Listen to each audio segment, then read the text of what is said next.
can't win, you can't break even, and you can't get out of the game.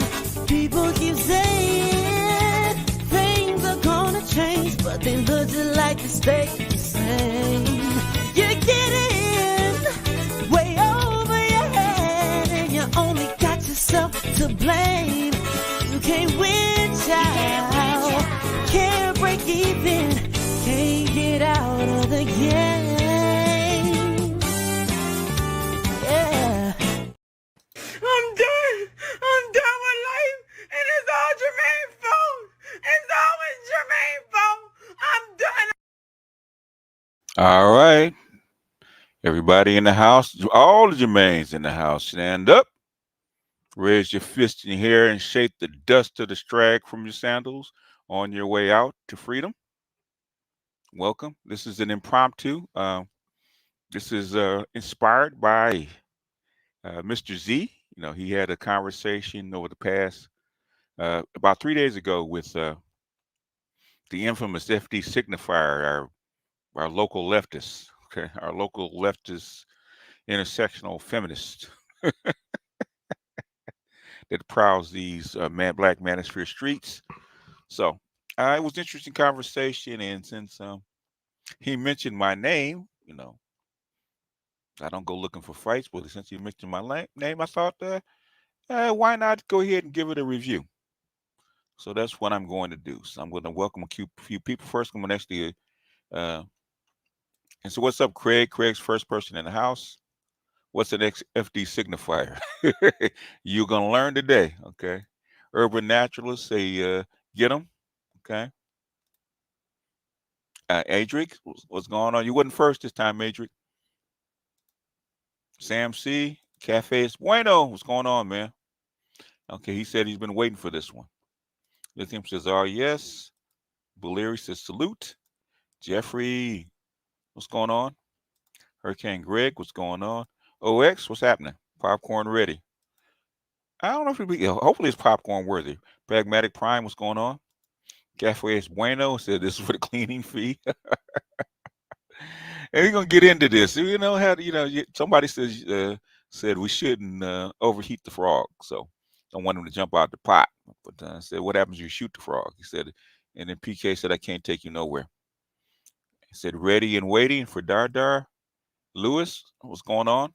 Leon said he wants all the smoke. Pensive, wahoo for the Dusties. Yo, what's up, Prince? Cool Gamer. Bobby Digital, what's going on? Ricky Watts, what's going on? Can't get out of the game. That's right. Want to be Mystic? Carl, what's going on?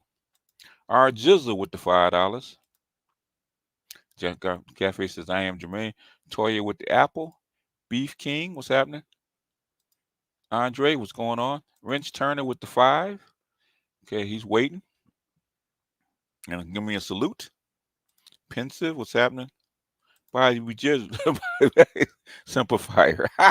Simplifier. I heard that. He said F.D Signifier is his name. Feminist dude signifier. He's a feminist. He would probably take that as a salute. Jermaine's beaming in from on Transporter 7. FD Simplifier. Everybody got a name. FD Signifier looking at the red pill in his hand, feeling life's pressure. He might be like Cypher. I should have taken the blue pill. Supreme Pivot. True Blacker, what's going on? Wunkler, what's going on? Well, he might not get broiled. We have to wait and see. This is a reaction. So, I'm not pissed yet. Compassionate Oos. Donnie Gang, Buenos noches. Hey, what's going on? Good evening. MS Delta. Oh, for Christmas. I heard that. Get some new shoes to keep Dusty dancing. Hey, I just had to buy my grandson some Yeezys. Somebody said, Negro, for these? But it's Christmas.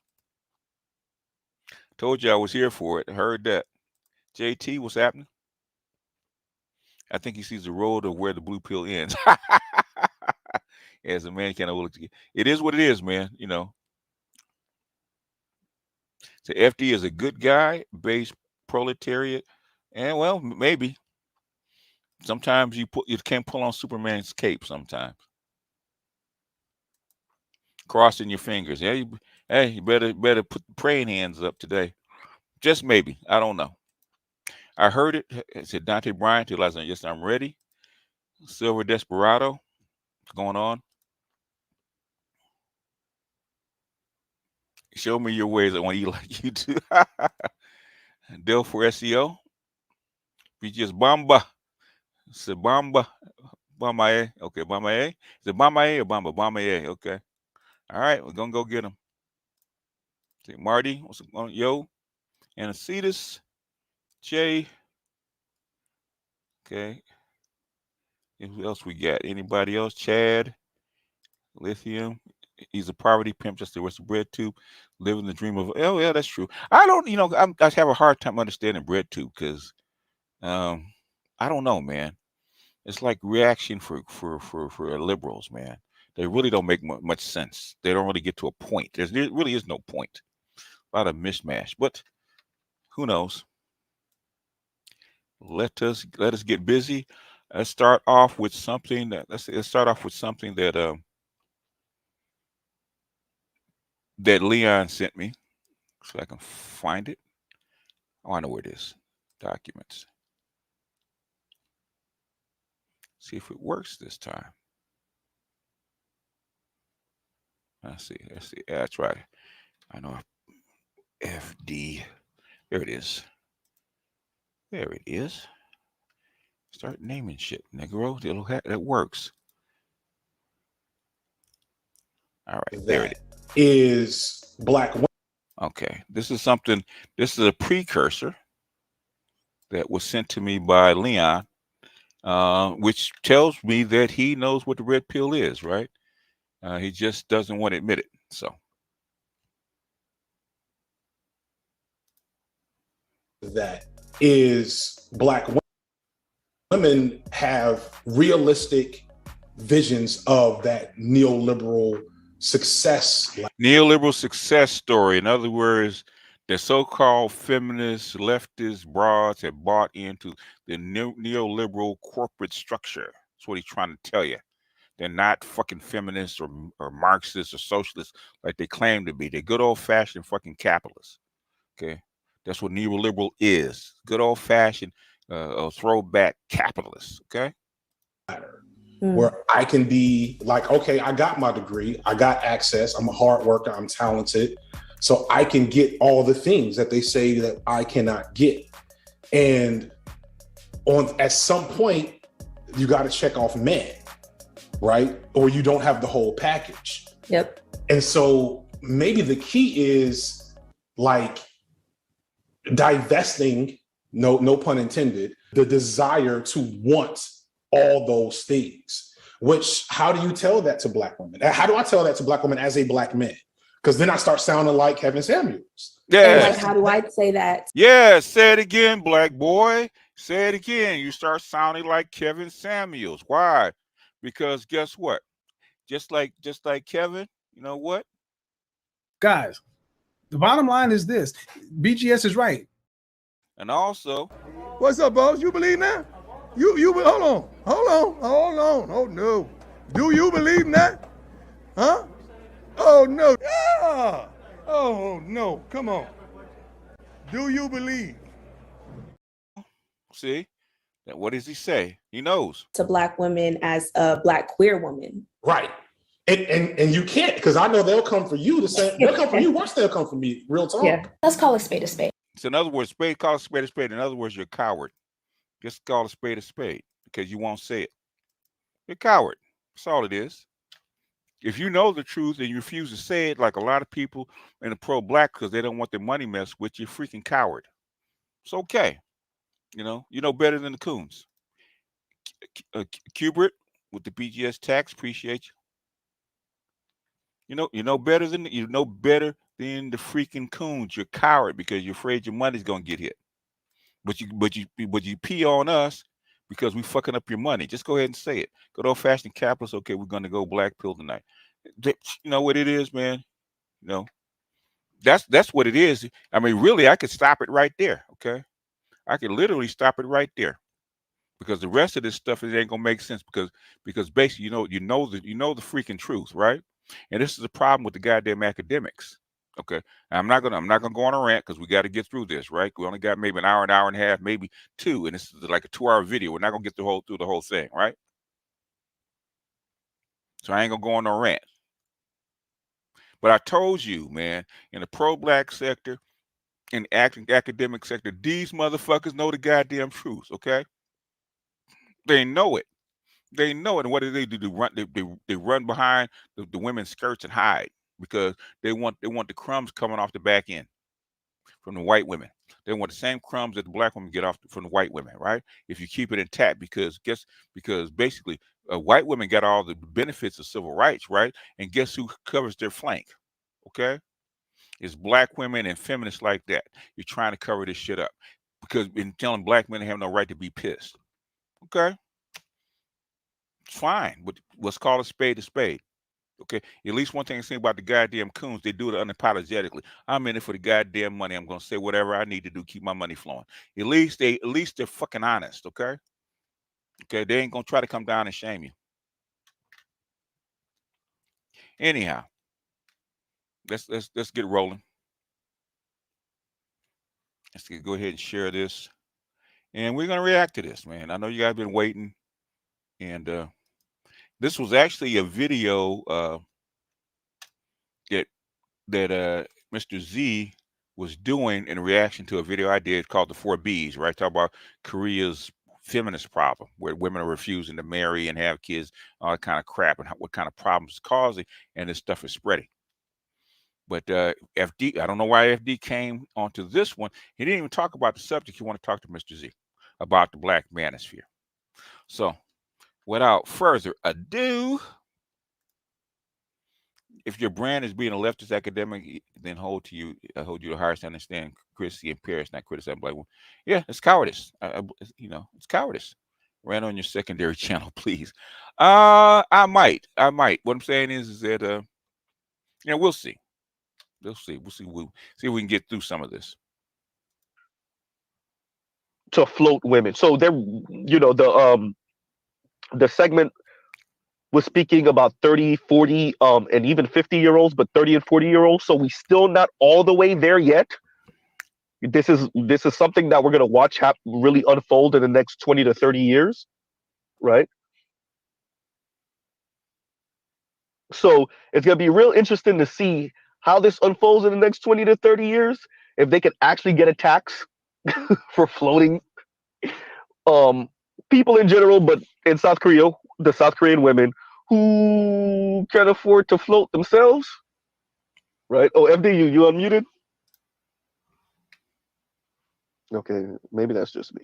Maybe that's because I put the comment up. All of it, and what it's looking like, and even Christine Imba was kind of speaking to this on a CNN interview, is we got to find a way for these men to pay up, right, and still be provider protectors, but don't expect what's supposed to come on the opposite end from the XX chromosome side of the game. And like what you're seeing men say is like, no, if you say egalitarianism, eat all of it. All of it. I don't think you'd find, I don't disagree with that. I think most progressive men would agree with that. Bullshit. But we're kind of the white boys call it hiding the power level. Oh, white boys call hiding the power level. Motherfucker, say what you mean, okay? Instead of these cute terms, say what the fuck you mean, right? And what that means is like, yes, that's oh no, it's Martin Bailey. No, it's reverse. I don't know, man. I've been avoiding the white boys for most of this year. So I may be why? Because but I mean, I don't know how much of my shit you actually watch. I don't know if you only peep the stuff that I do. No, I watch. I watch a lot. Not everything, but yeah. I know it was coming at you. Oh, we coming for you, boss. Okay, you want attention? We're gonna give you attention. I know they was coming at you. I know the white boys don't like the presence I've built. And so you did it really quick. Yeah, of course. And you did it like a blink of an eye.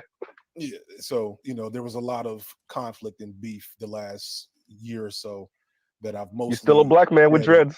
You're still a Very black much man. so, very much so. But getting back to the point, Mhm. you say that right in one breath, Mhm. but in several other breaths, you hear the other more explicitly misogynistic sentiments, right? Like I think if so I want to be fair and clear, and I'm not saying this with shade. I Mhm. pop in on y'all every once in a while. I haven't actually done it in a while because I was kind of letting y'all breathe, not in terms of like Let us breathe, please. Come on now. Notice I gave F.D Signifier a task. Let him know I was in the building. Okay.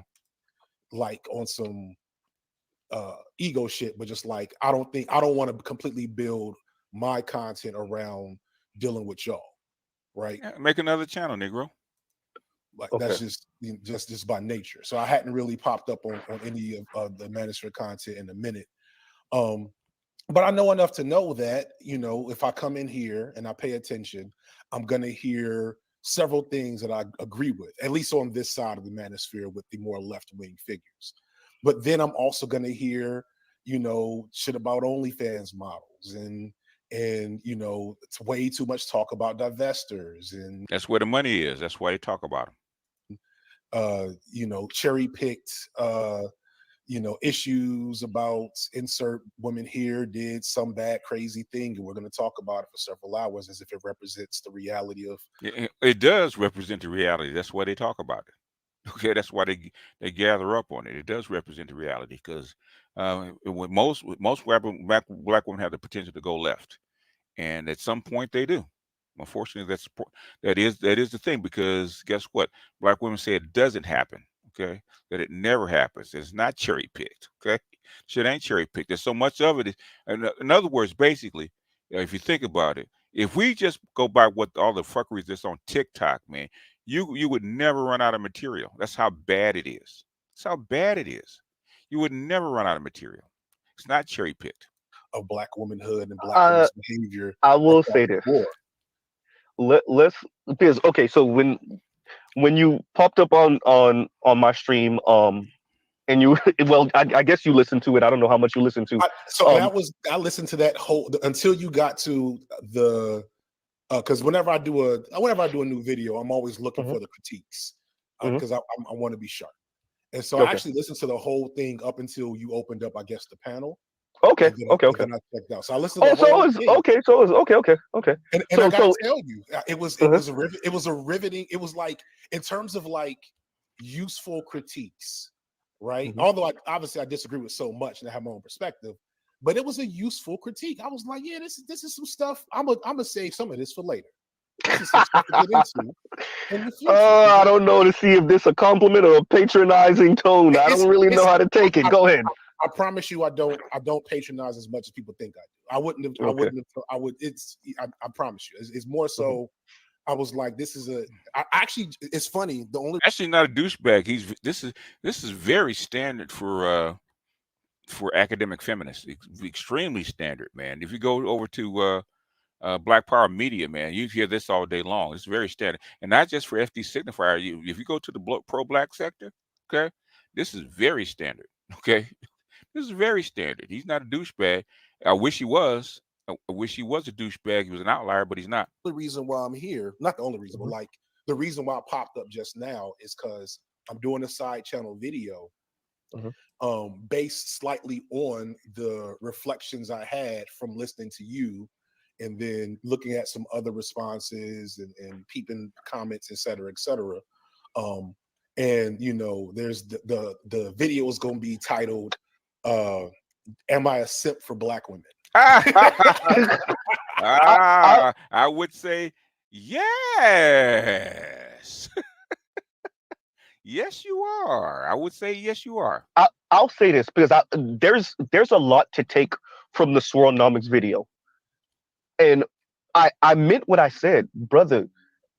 Women in general, women of color, are showing you through action when it come time, and that's for me. You dropped the ball so much when you were saying that, especially on the Asian part. But I ain't gonna cape for Asian men.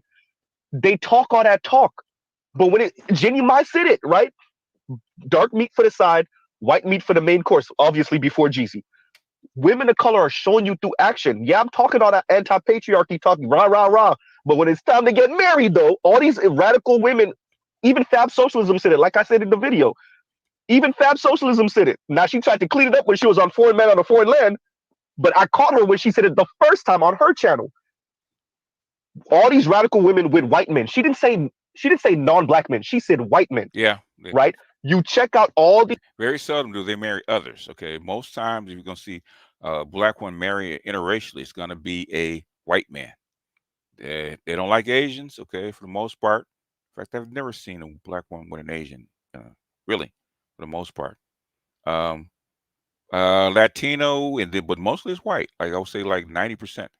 these segments online, even from some certain different news organization. It don't say black women expanding their options to any sort of love. It's black women, white men. That's a very clear power move, representation, etc., etc. For me, it's what kind of annoys me specifically is it's as if the black left is waiting for black women to openly say, yeah, okay, we about the money over here. We're going to do the neoliberal, thing over here with the white dudes.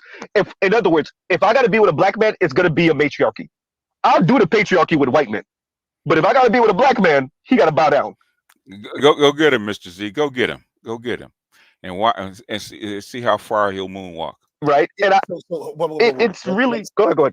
That's kind of that's often where we start to have problems, right? Mm-hmm. So if you tell me there is a higher proportion of black women in academia or higher levels of, I don't know, professions, etc., and that are with white men, I'm probably not going to argue with you. That's the neoliberal. That's a neoliberal backslide. But the thing is that those are the ones that can get married. How about the ones having babies for them? Okay, go look at my video, FD, because I know you're gonna see this. Okay, it's early enough in the video. The video is called Hidden Figures, right? Okay, where I actually break down the CDC report. It actually goes through all of this, right? And basically, I could go through, but I'm not going to go through it now because it'd take too long, right? Okay. The only men that have less children than their counterparts, okay, are black men. Okay. Black women have 15 to 20% more children than black men produce. That is not the same for Asian, white, or Latino. Okay, the Latino and white men produce more children than their women. Where's the excess? It's called black women. Black women are concubines for other races. Sure, that in fact, I think that was in the data. I feel like it triples. It double. No, something else triple. I feel like it doubles. I feel like the number of black women in interracial relationships doubles. But it also does for black men. So like I don't see that as a gotcha. But the thing that throws me is why it's a couple things. First off, marriage in and of itself is a patriarchal construct. So bullshit. Bullshit. It is not. They've been marriage has been in matriarchies, man, for about 5 or 6 thousand years, man. In fact, it was the original marriage was under a matriarch, underneath the mother and the tribe. Marriage is arranged for a very good reason. It's to pair men with women. It's not a patriarchal construct. It's bullshit. Go do your homework, man. You're an academic spouting off bullshit like that. That's what irritates me. It's like, how many of these women are not getting married at all, are in long-term just partnerships? How many of them are marrying black men and it looks just as typical as it does with white men? How many of them are marrying black women? That was a really good point that I really wish I'd have thought to talk about, that I was aware of, that you said in your response, that the amount of black, I talked to one of my black feminist friends because I was trying to find, I was, like, and part of me is like, almost like, did I go too far? I was trying to hold black men down in this video as much as I could. As much as you could, man.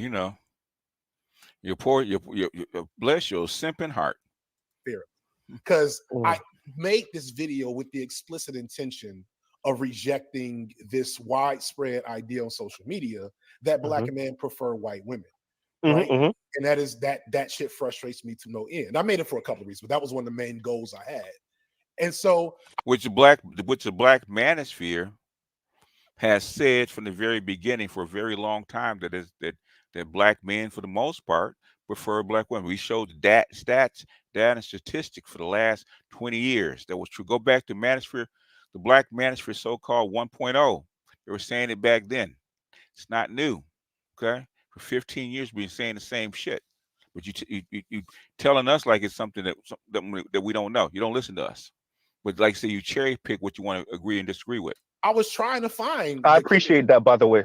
Well, thank you. And I was trying to find the Kimberly Crenshaw video, paper or something that talked about desiring white men the same way that Fanon and other people have talked about white women, and I couldn't find the shit. It basically, and basically I pointed to. I actually did the video, and if you're a feminist, you should have found it because it's in Bell Hooks' book, and Our Woman. I don't have the page number off at the top of my head, but I think it's page 78 or 79. I think that's what it was. I got to go back and look at it. But yeah, I did that. I did that a couple years ago. That's not new. Right? Bell Hooks. What book was it? BGS will put it in the comments. Because BGS covered this years ago. Bell Hooks literally said black women, white men, because you take on the status of your men. You take on the status of the man you marry. Bell Hooks said that. You know, the women that y'all quote all the time. I ain't gonna. Also, Frazier said that back in the 30s. Said the exact same thing. In fact, basically, it's basically the same thing back in the 1850s. It is not new. I ain't gonna defecate. But you know what I'm saying? So she said that. Wrong. What was the context of her saying it though? See that I don't know. Yeah. but then okay. I'm glad you said that. But okay, if that's not untrue, then do you now understand that when you said the whole, marrying black women, when they marry white men, the lower divorce rate? Of course. But of course that I want to be careful when we speak about these things, and it implies certain character flaw or something like that. I just be straight up with you. Do you want to be careful? Yes. Oh, and BGS says it's Bell Hooks ain't our woman, Bell Hooks. Right. I'm gonna look into it and see the context. I'll circle the block on this because I'm planning a gender wars video, like an outright gender wars video in the near future, and I've already got some like normal people, but I'm contemplating putting qualifies as normal people, contemplating what it would look like to put the most reasonable manosphere niggas I know on a panel with the most reasonable divestors that hopefully exist. I don't know if they do. the only divestor. I'm glad that you acknowledge that we might be able to speak over there. Because like the only person that's divestor adjacent that I have talked to is Themis and Thoth. Gosh, queer man, okay. And is Themis and Thoth a divestor, really? Oh boy, yeah, Themis. Boy. And I'm not going. I don't badmouth y'all too much over there. I'm not going to badmouth. Yeah. I respect it. But it's at least I know I can have a conversation with him. But he's not a black woman, so it wouldn't be like it wouldn't be right. And I just don't know I don't know if that works for content or if I want him to be a part. This is my argument. I'm looking at actions, right? So what we're saying is, and I said, tell some of these neoliberal academics that reading is fundamental. MS Delta, I'm sorely disappointed because I noticed that with my daughters, right? Like my daughter, she's going to finish her master's in about 6 months, and it's sad that she's currently in college, and I read more than she does.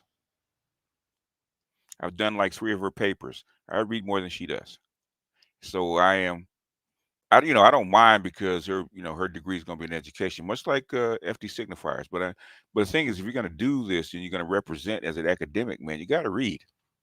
You got to read, and they don't read. FD talks shit about AOT for all my nerves. Who's AOT? Who is AOT? I'm not sure who AOT is.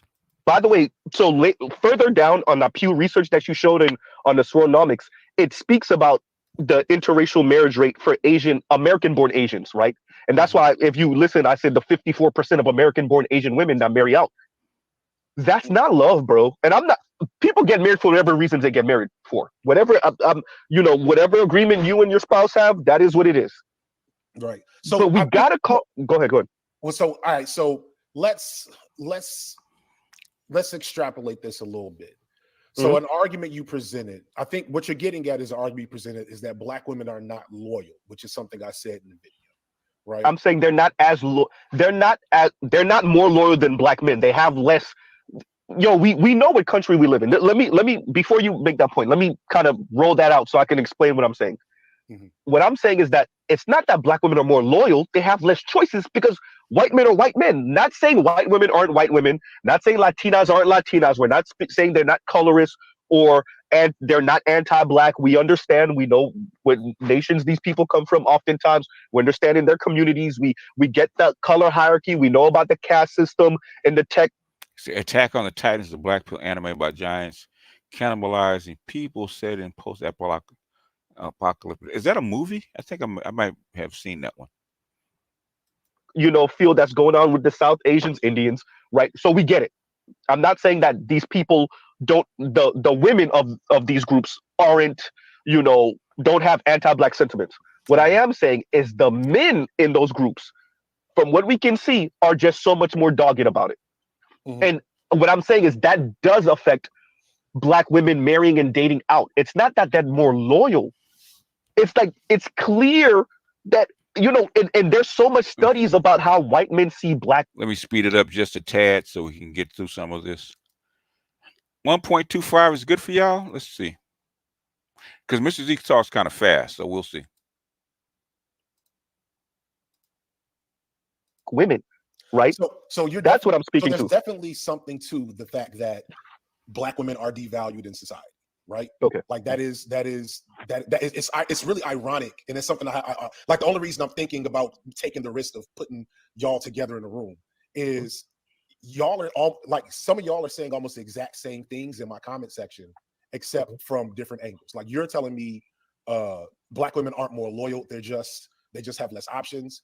And then another woman who, after kind of going back and forth, where I was like, okay, this is just investor diet investor conversation, was like, you didn't touch on the fact that Black women are devalued in society, and it has nothing to do with what you. Now you're gonna dance around it. He said it should be equivalent, right? Black women have less options. Now, is it because they're devalued in society? Probably. Okay. They don't help their cause any, but yeah, they are devalued in society. That's how come they have less options. So in other words, they're not more loyal. They have less option. It is because they're devalued in society. Okay, so it's not. It's that you're trying to explain it and not argue against what he just said. Okay, you just agreed with him without agreeing with him. Have a significant pressure on them about getting married, which creates a lot of conflict with Black men who clearly, by a demonstrable degree, marry out, yada yada yada. And I'm glad that you actually addressed that, because that's not true. But go ahead. Well, I mean that's so. Tell me how that's not true. Like the first. So like now you're supposed to know this, man. This stuff is everywhere. This is what I hate. You're an academic. You get on here espousing. You're trying to pop your collar because you got a master's degree and you're supposed to know more. And you're supposed to be an academic and a thinker. And you come on here with half-assed information. That's what I'm talking about. That's what happened when he got on my channel. Okay. I hate to say, call people out when they don't know shit, but you come up and present like you do. Maybe that's bread tube. I don't know. Let's see. Let me use my Mississippi upbringing perspective. Sounds like FD is an overseer saying to us, stop making noise and get back to the plantation. Yeah, basically he is. He just doesn't want to say it that way because it wouldn't sound right. Being a feminist and a liberal wouldn't sound right. Like we will agree on the fact that Black women are devalued. You probably don't want to put it like that. No, I will agree with that.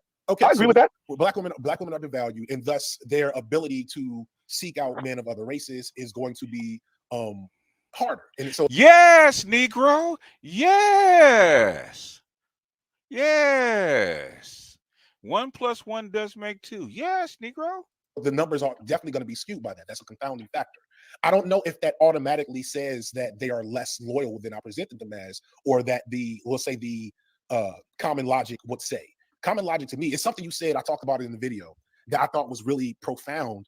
That kind of sat me down for a second. You had a long, not diatribe. You had a long little moment where you talked about how you heard so much Black women around you, like in your personal life, talking about how white men are better than Black men, talking about how they prefer white men and a white man to treat you better, yada yada yada. And you cited Lil Bill mentioning that growing up in his experience. And you said like FD, you never heard that, and like, bro, nah, I never heard nothing like that growing. No, you went around enough women women didn't open up to you. That's why you never heard it.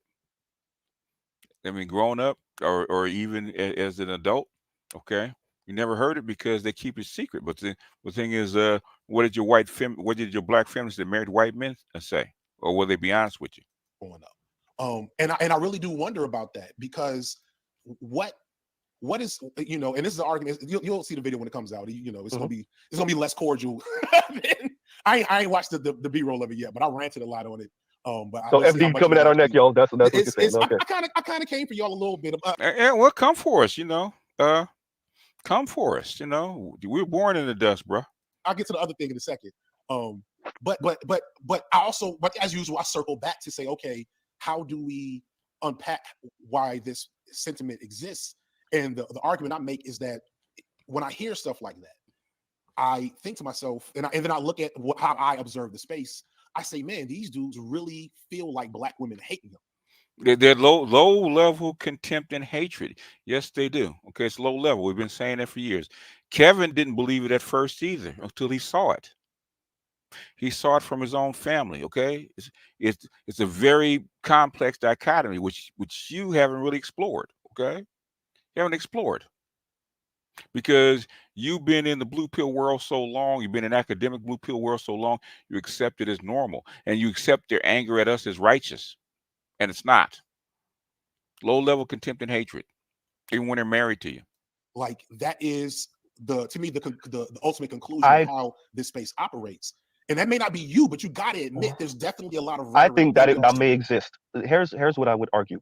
I think Black women hate that, and brother, trust me, you ain't gonna agree with this.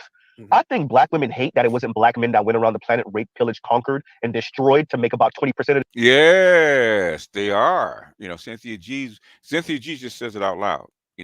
She just says it out loud. They all feel that way. They do. Them where 20% of white women are. I think you severely underestimate the envy they have for upper middle class, particularly white women. I really think I think we're waiting so like is it universal? I feel like that's universal for Black people in general. No, right? No, because I think, and to be fair, I think Black men. The fact that Black men don't perm their hair is an example that Black men are trying to figure their own way, right? They're trying to figure their own way.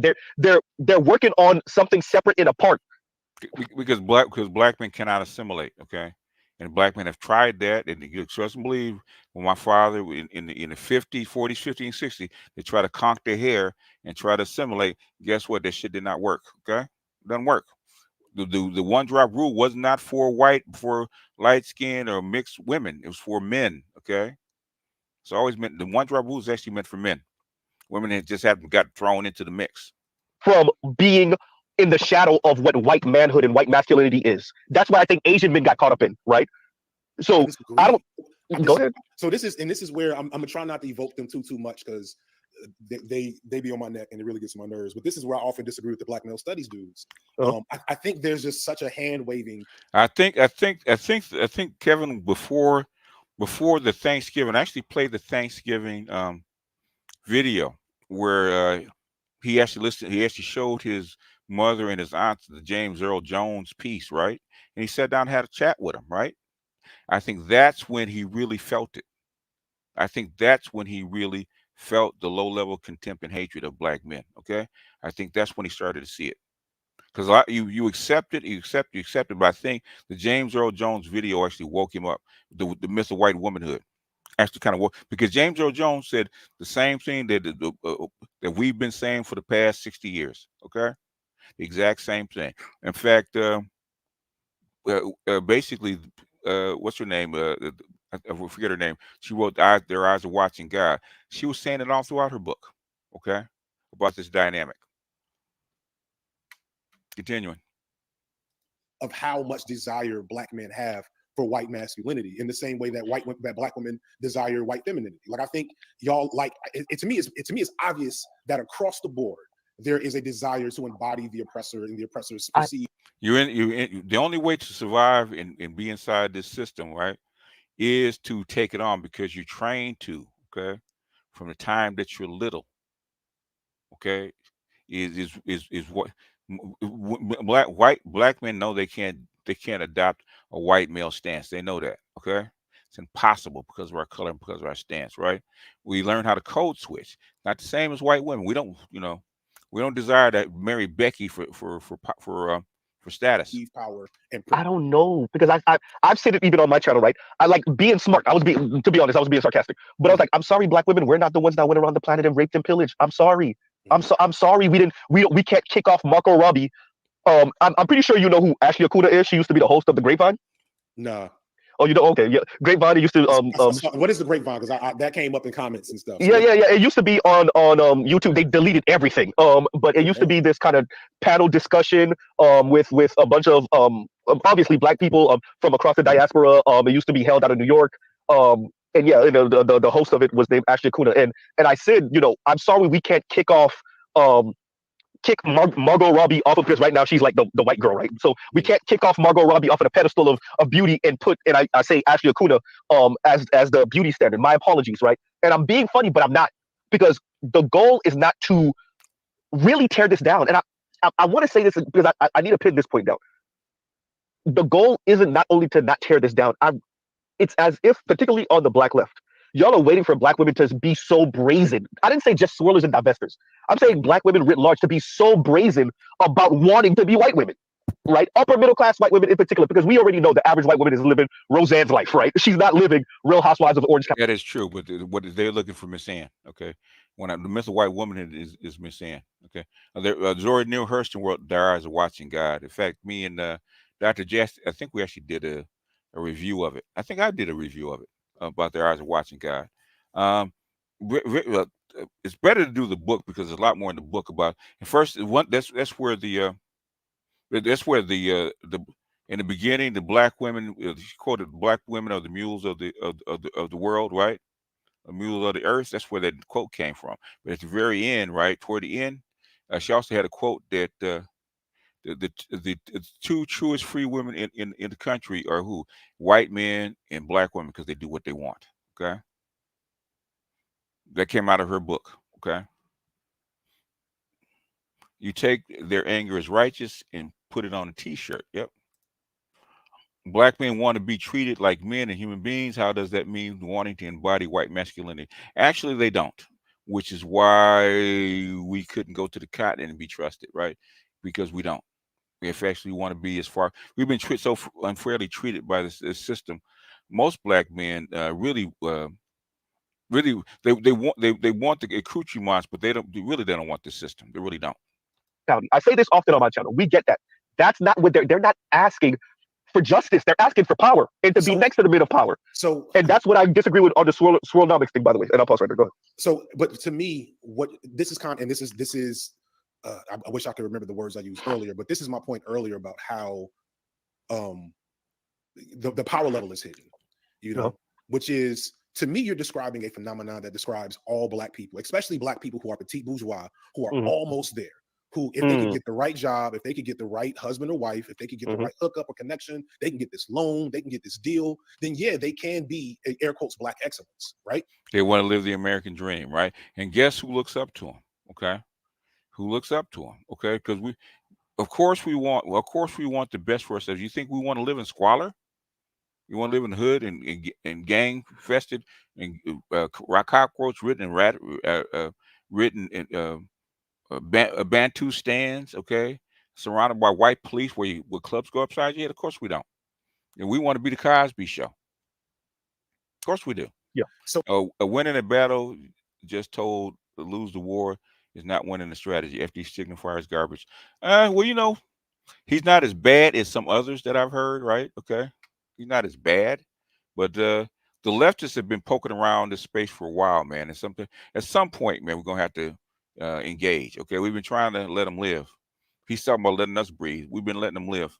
so like I don't agree. I don't disagree with you. There are a ton You're saying him to of start petite right. bourgeois black Yeah. women who part of their Especially bitterness start towards right. black men is because we can't meet them where they are. When you go to the divestors corner of the internet, Mhm. that is definitely the essence of what that argument tends to be. But that is also the same thing you catch from black people, from black I men. got it. No, you don't. That's bullshit. If that's the case, in that's the case, you're living the dream, okay? Because you're trying to do the same thing. Greeting master teacher in chat. Thanks, Volcanus. Dar. Wait, you're saying black men don't want to be treated like human beings? We're that fucked up. You know what, man? The thing is, they don't articulate what being being black and being non-white power level is. They never describe it. I gotta make a correction, FD. It's not Mhm. meet them where they are. It's be better than them. This was Ebony K. Williams' whole point. This is there's a content creator named Real Talk with Yenny. I want to be a kept woman of leisure, right? I can provide myself. She's earning 6 figures off of YouTube. I can provide myself with all the nice things. I need you to come in and provide me with more. This is what Ebony K. Williams was saying. It's That's still why when I comes, but yeah it still go comes ahead. down to, but what we're still talking about is a white gender paradigm, is what I'm Yes. saying. Just like I think the average man. The whole world lives a white gender paradigm because that's the first world, right? The goal is to live the best life on the planet. Okay, who lives the best life on the planet? Okay, it's the United States white group. Okay, especially the white upper middle class live the best life on the planet. Who wouldn't want it? That's the attraction. That is the American dream, sir. All over the world. Okay, look at Korea. They try to live the American dream the same way. Japan tries to live the American dream. So, what does it look like for black men to live a good life and be non-white? Okay, And doesn't want to come in and be like, if we're talking about the same paradigm that black women have, come in and make me a woman of leisure. The average black man that's petite bourgeois and involved in certain politics and ideologies doesn't want to come in and be equal. He wants to come in and be the patriarch of his space. So we're still talking about an equal sentiment, is all I'm saying. What I'm a lot of what I patriarchy is more. Go look at the Korean, the Asian patriarchy. You think American patriarchy is bad? You think white patriarchy is bad? Go check out the Asians, man. They don't play. Check out the Koreans and the Japanese and the Chinese. They don't play. Okay, that is a patriarchy on steroids compared to the white ones. But we keep throwing this patriarchy thing, the word around, right? Okay, what's the opposite of patriarchy? Matriarchy. Okay. I think what makes me bother to have these conversations. Let me rephrase that, because I don't want to. I get accused about being arrogant. What is a petite bourgeoisie? Petite bourgeoisie is the upper middle class folks that are not rich. Okay. We're not talking about the elite. We're talking about the upper middle class. The educated class went to school, corporate, makes the 92s that make around from mid 6 figures on down, okay, down to like the low 6 figures. Those are the petite bourgeoisie, okay. With instead of driving the Maserati or the Lamborghini, they drive the C-class Mercedes. That's the petite bourgeoisie. Arrogant a lot. I'm gonna be arrogant later, but this is not it. What makes me value being able to pop in and talk is the fact that I can hear the capacity for analysis, and I hear how close I feel like people are to recognizing things, and then it just feels like this I hate black women filter gets in the way, and you miss obvious commonalities and flaws in how you break things down. Actually, basically, the black women, I hate black women filters on your end, okay, because that's what you hear. That's what you hear. You're listening through your woman ears. Because you are a matriarch. You don't think so, but you're a matriarch. Okay. You can. Are you saying that about me per se? You in particular, the whole semi-leftist black manosphere space. Semi-leftist. Go ahead. You know what I'm saying? The whole semi-leftist back. Because let's be real, like, so folks are leftist a little bit. You know, like brother, I said it. I want to say it again, but just in case you missed it. The women bro, I'm not. Don't FD as a respect to you, brother. I'm not gonna start saying the names of women in you're in community with, and I know you got their number. That when I catch them on their streams, they lament that they earn more than their man, or they're going to, and they know it. I'm telling, brother. That's why I said they talking all that leftist stuff over there until it comes time to get married and be a relationship. Well, he just said they were actually neoliberal, right? You can't be neoliberal and leftist at the same fucking time. Don't work that way, boss. The capitalist just like everybody else. That's not I'm just saying. That's not that earning more or less than your partner has nothing to do with leftist politics. But isn't that patriarchy though? When the issue is the woman, I ain't say man, the woman is saying, you could tell in her voice, damn it, I'm gonna probably earn more than my man. I'm gonna probably earn more than a man, a black man. Ugh. What is she signaling when she does that? What is she signaling? She's signaling the insecurity that comes with being in that position. I get it.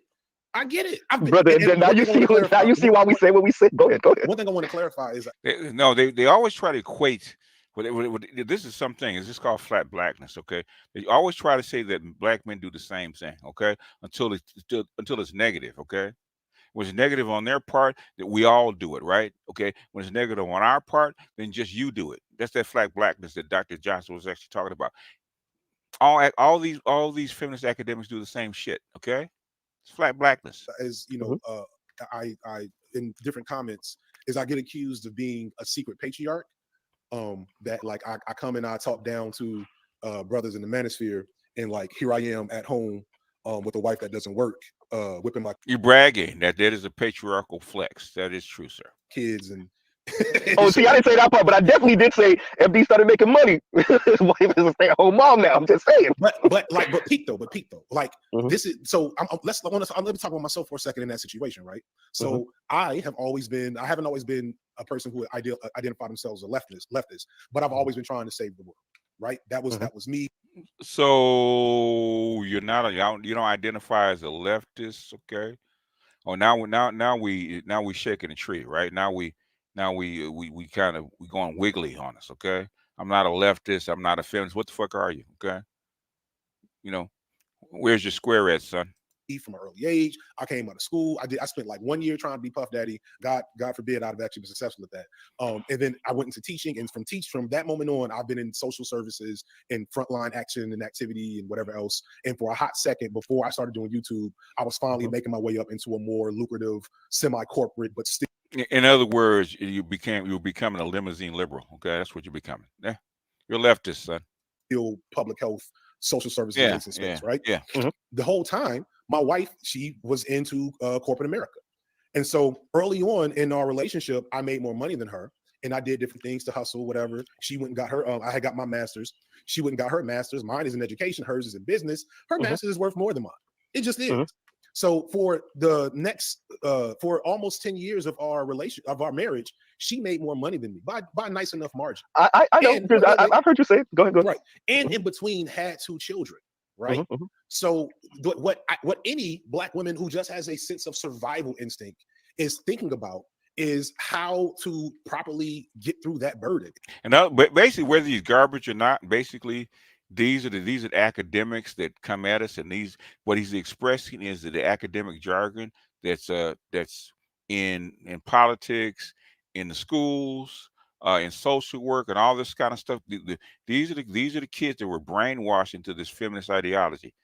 Okay, and they're spitting out blue feminist pills left and right without knowing about it. So that's why it's important to listen to him. It is not easy. And every black couple I know where the woman makes more money than the man, and they've had kids and things and those things along those lines, it becomes a stressor, not on some I want a patriarch, but on some let me finish.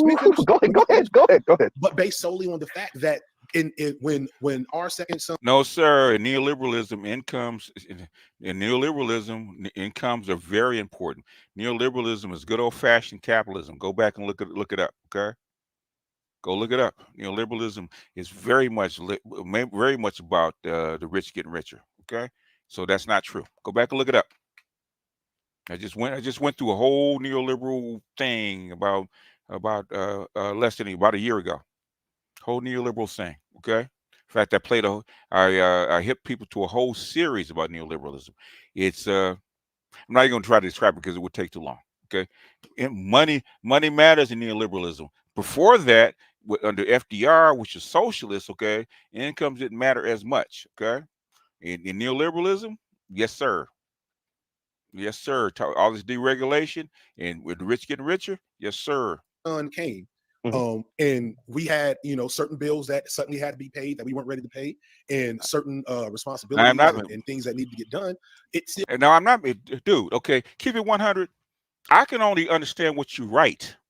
Okay, I can only understand what you write. I can't misunderstand your comment if you don't write it properly. Okay, you have to type what you mean and make it clear. We don't mind read over here. Okay. I read what you said, right? What you said should be what you meant. still Okay. dependent on her and her career path to both bring in the bigger check in the household, and she still had to breastfeed. You feel me? She still had to breast. Like, I cannot do certain things that she does with those Literally, yeah, children, yeah, or physically. physically, literally, Mhm. right? Further, there's the desire to want to be able to fall fully into maternity and motherhood. You know what I'm The problem is I'm an academic. Also, my undergrad degree is in aviation science. I'm a pilot by trade, but have other highly sought after certifications. Okay. saying? That's something that, I would argue Black men don't get enough credit for, and how we, you know the data. I ain't got to Yeah. repeat this shit to you. Yeah. But A neoliberal is a throwback to old-fashioned liberalism, okay, which is old-fashioned capitalism, okay. Now the people who has the gold actually rules, okay. So who makes the most money doesn't matter, okay. but that also is a product of the fact that if I can't bring anything to the table, I'm gonna bring myself, my time, and my effort. So there's gonna be angst. But at the end of the day, we know most of these women end up with Black men, whether they make more money than them or not. So I don't. No, I agree with that. I've said that. I don't get the point of making that a point of antagonism. No. I agree with that. Calm down, Marcus. Calm down, man. What my point is with this is what it's seeming like more and more, and this is going to be y'all fight for men in general, not just black men are actually not going to be the loudest about it. Have fun trying to beat white men over the head with this one, but which is, oh yeah, you see this, and you're, like I said to you last time you were on, you're living that dream. Now you explained to us how you got here, right? And I obviously I didn't know the details. I watch enough of your content to kind of have somewhat of an understanding. Now I understand the details. You're explaining it, and what men in general are saying is that's all we saying, and what women are saying. This is what the women are screaming about. It's as if you're like looking at the quote unquote bad behavior of the men, and then let me land with this, and then you're watching TikTok video after TikTok video, YouTube video after YouTube video of women that are not a part of no divestment, women in luxury. They're not part of any of that. They hate this dynamic. They despise this new dynamic. Well, yeah, that's all over the world, but that's so he's bragging that does not faze me. Working with his hands is just as important as working behind a desk. Brain coordination is required in both. Yeah, but yeah, that should be. The thing is that that's not the way that these women are taught. Okay. Women look at status, especially the ones coming out of college, okay, what they desire. And they're feeding this down to their little sisters that haven't gone to it. Dynamic. But it's as if everybody's hyper focused on how the men are responding and reacting, and not saying nothing about the women saying, wait a minute. FD's end game, okay, because the Black manosphere was making such inroads into academia now, okay. It used to be they didn't worry about us because they didn't used to worry about us is because because academia wasn't worried about it, right? But now we're making inroads into academia. Now we're a threat. That's why.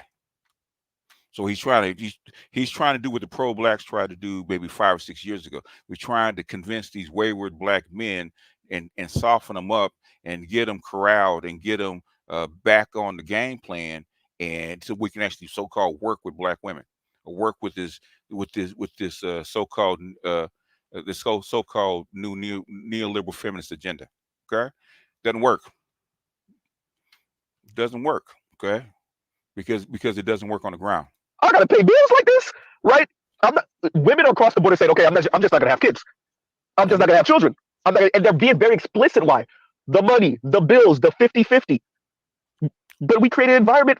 That's the environment we created over the past 6 or so decades. Yeah. Let's let's break down. So first off, you know what I'm Go gonna ahead. separate that environment. It was Go ahead. capitalism. Oh no, I agree with that. No, so like, come on. We speak about men. Say it again, black boy. Yeah, it was feminism. Say it again. Okay, choke on that pill, man. Choke on that red pill. You ain't Bernard Riley. You ain't Bernard We talk about Milton Friedman, and we talk about Glass-Steagall, and over here, all of that. Y'all do more reading than I can do now these days. I popped up. I was like, what the fuck is he talking about? I need to read that shit. But fuck, I'm making that joke. I lost my. So I think that's a question of sampling, right? Because let's be real, and this is a main point I'm gonna stick to in this video coming up. For lack of a better way of putting, I think y'all got it twisted on what women as a whole are about and what. Bullshit. The way y'all are oriented on these social media streets and the way social media works, the way your TikTok algorithm works. I don't know again how much you watch me, but I'm talking about this shit all the time. I have also. Okay, so the algorithms are designed to feed you rage bait. Yes. They're designed to give you stuff that gets on your nerves, that makes you angry. And one of the easiest ways to do that is with this ungrateful, unreasonable, unrealistic woman trope. So, and they are. We're talking about. You have a whole group of men that come to saying the exact same thing. And we were saying this way before TikTok and Facebook and all this was actually showing it, right? We've been saying that for years. Okay, they show that shit on the street, and they admit it. See, that the thing is, like Mr. Z said, the internet will expose us all. They don't like being exposed. But now this is the NAWALT argument. Not all women are like that. Not all black women are like that. You're cherry picking. Bullshit.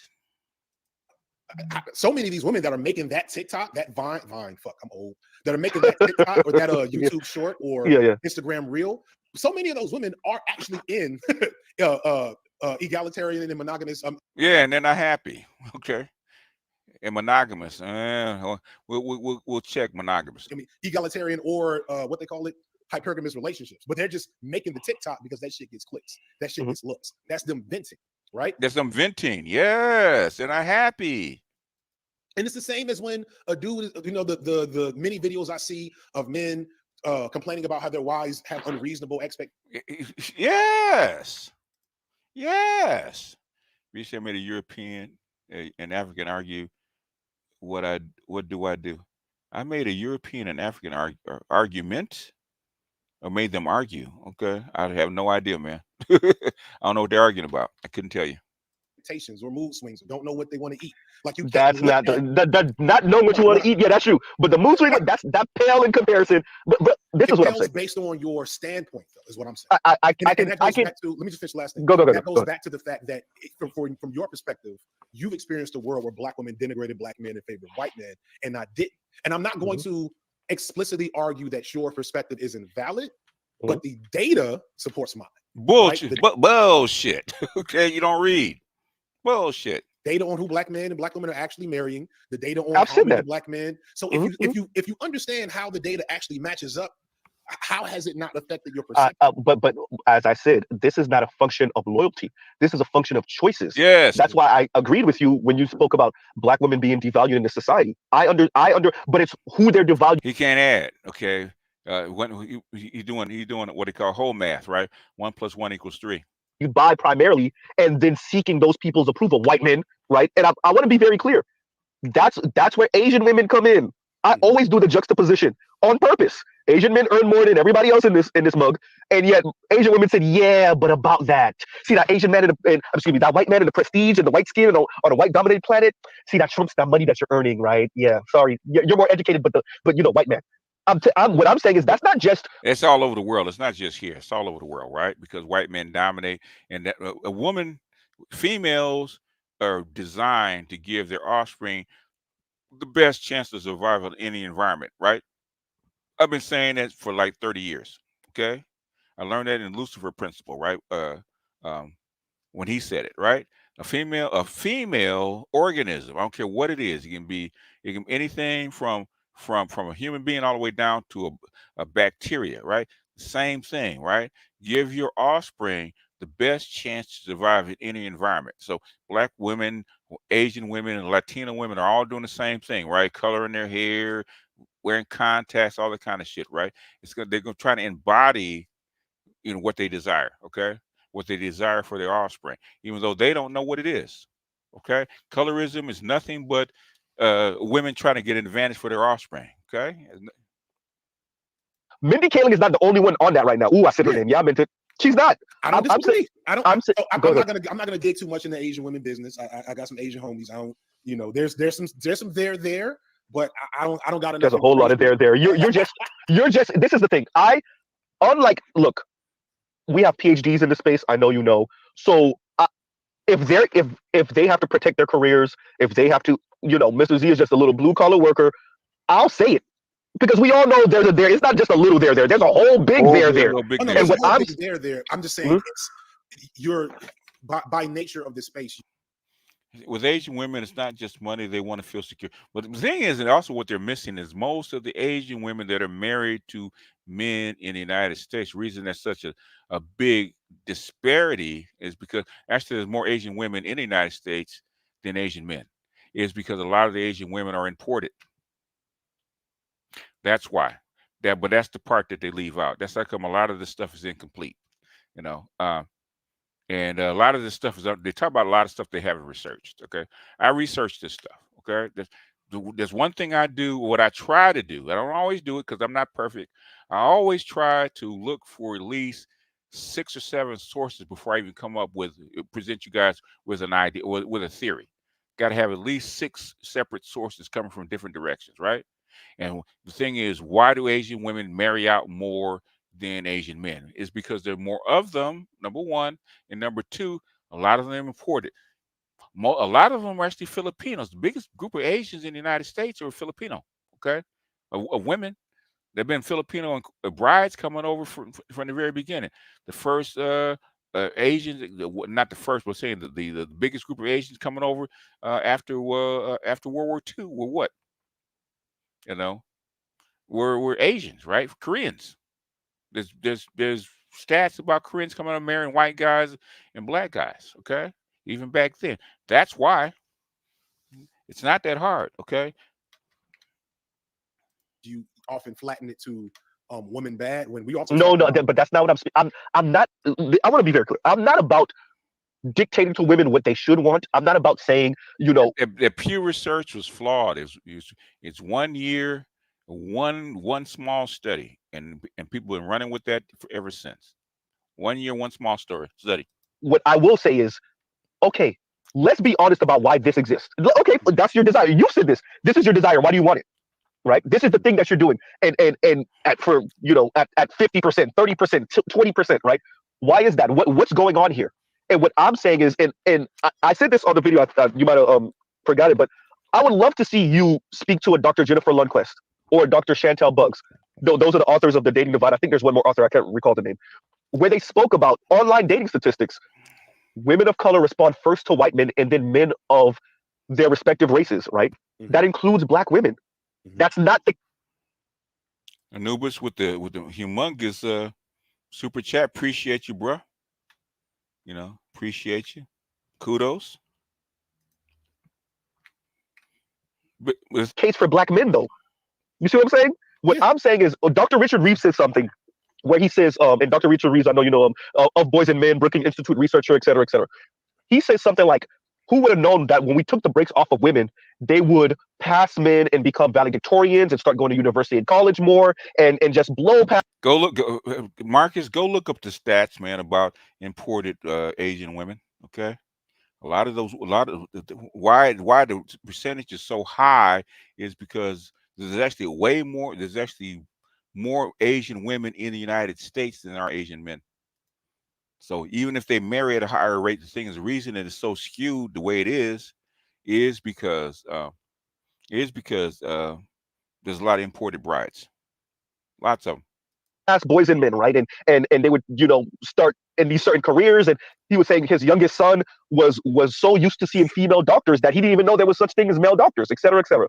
Mm-hmm. What I'm saying is, what I think we're not considering is when we take the brakes off of women and tell them, no, you must act like this. This is the way a woman's supposed to act. What you start to see is a whole lot of unintended consequences in the personality and the way they move and speak and act and what they go for. I don't know if the left is really, I think the left is practicing its own version of like lightweight sexism and not being honest that when you take the brakes off of women, there's going to be a lot of ugly there. And it's not gonna be, oh, I just want to be free. No, I look, man, I need this money. I need a dude that's about this money and this status. Like the power couple thing comes about, And right? the power couple is a neoliberal idea. Okay, the socialist idea was more of equity. Okay, equity is actually a socialist idea. Okay, a lot of these chicks pretend to be liberal and liberal and socialist and Marxist and all that kind of shit. They're not. Okay, they're good old fashioned neoliberal capitalists. Okay, it's like everybody else, including the limousine liberals. Okay.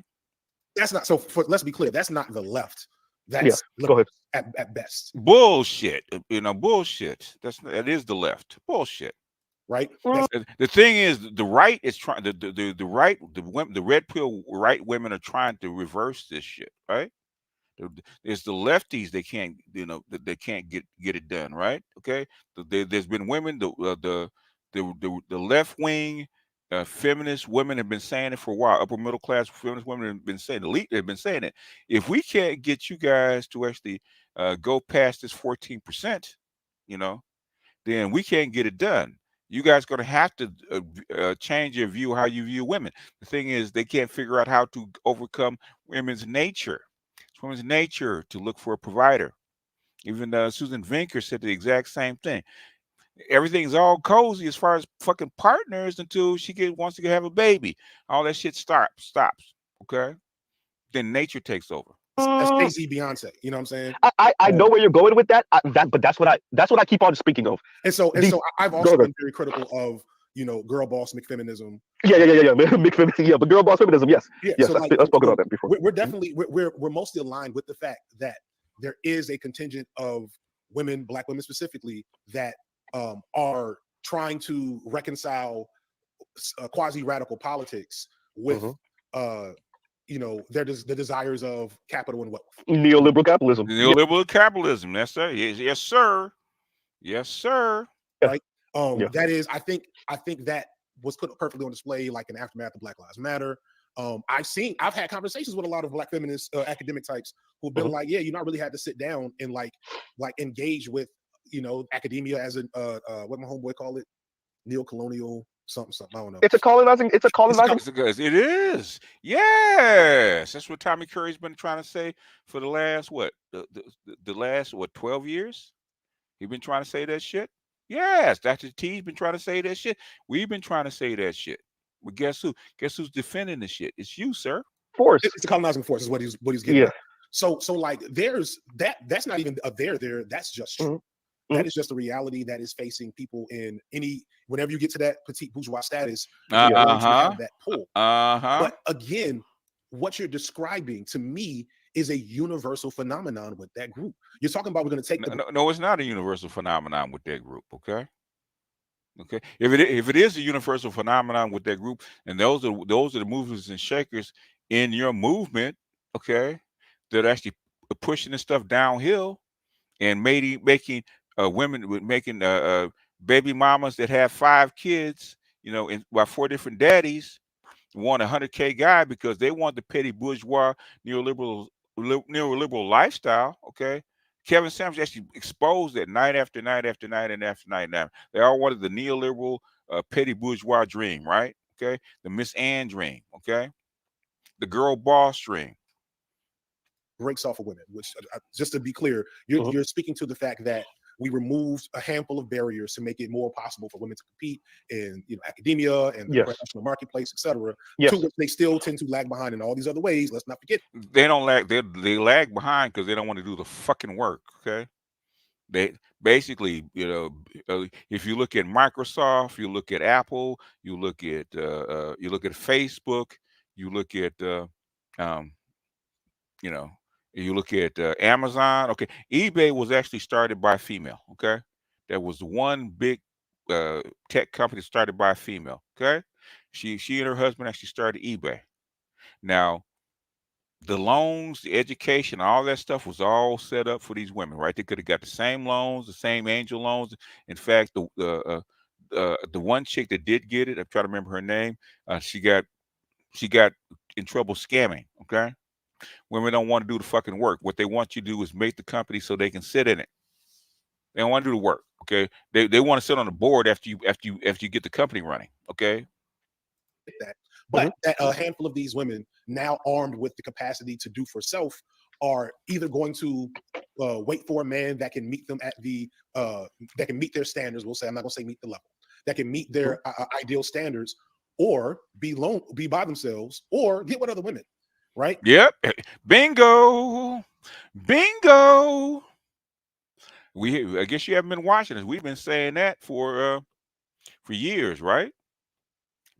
It's called die alone, right? That's what Kevin said. Get a dog, die alone. Okay? He was saying that for years. All the dating shows, get a dog, die alone.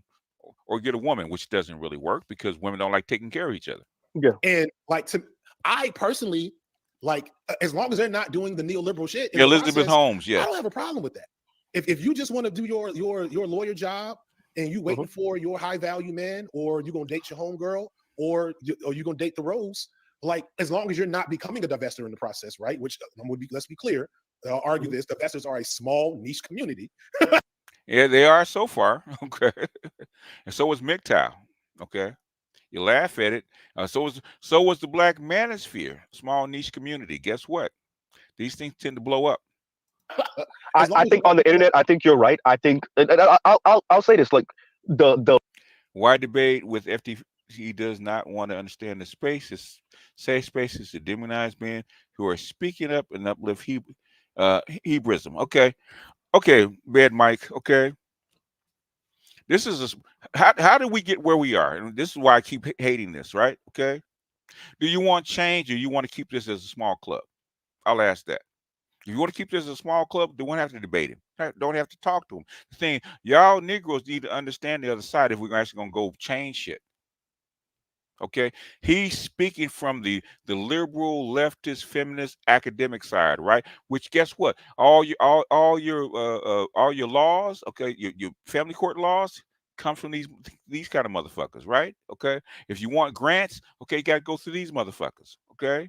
If you want loans, you got to go through these motherfuckers, right? Want to change laws, you got to go through these motherfuckers. You see why they're important, sir? And FD is just a gateway. That's all he is. He's a gateway. He doesn't have power, but he's a gateway. The rhetoric, the insanity, you're correct about. What I'm saying is, I think way more Black women are on that, and they're not card-carrying divestors, but look at their actions. Look at the way they move. That's what I'm saying. Go ahead. When we talk about divestors, are we talking about the true deranged folks? The Cynthia G's and whatnot, the Lexus Exodus and whatnot. How about all the other women that follow her? Okay, that believe in the same thing. That at least try it. Okay, your Kim Fosters, your what's the chick's name?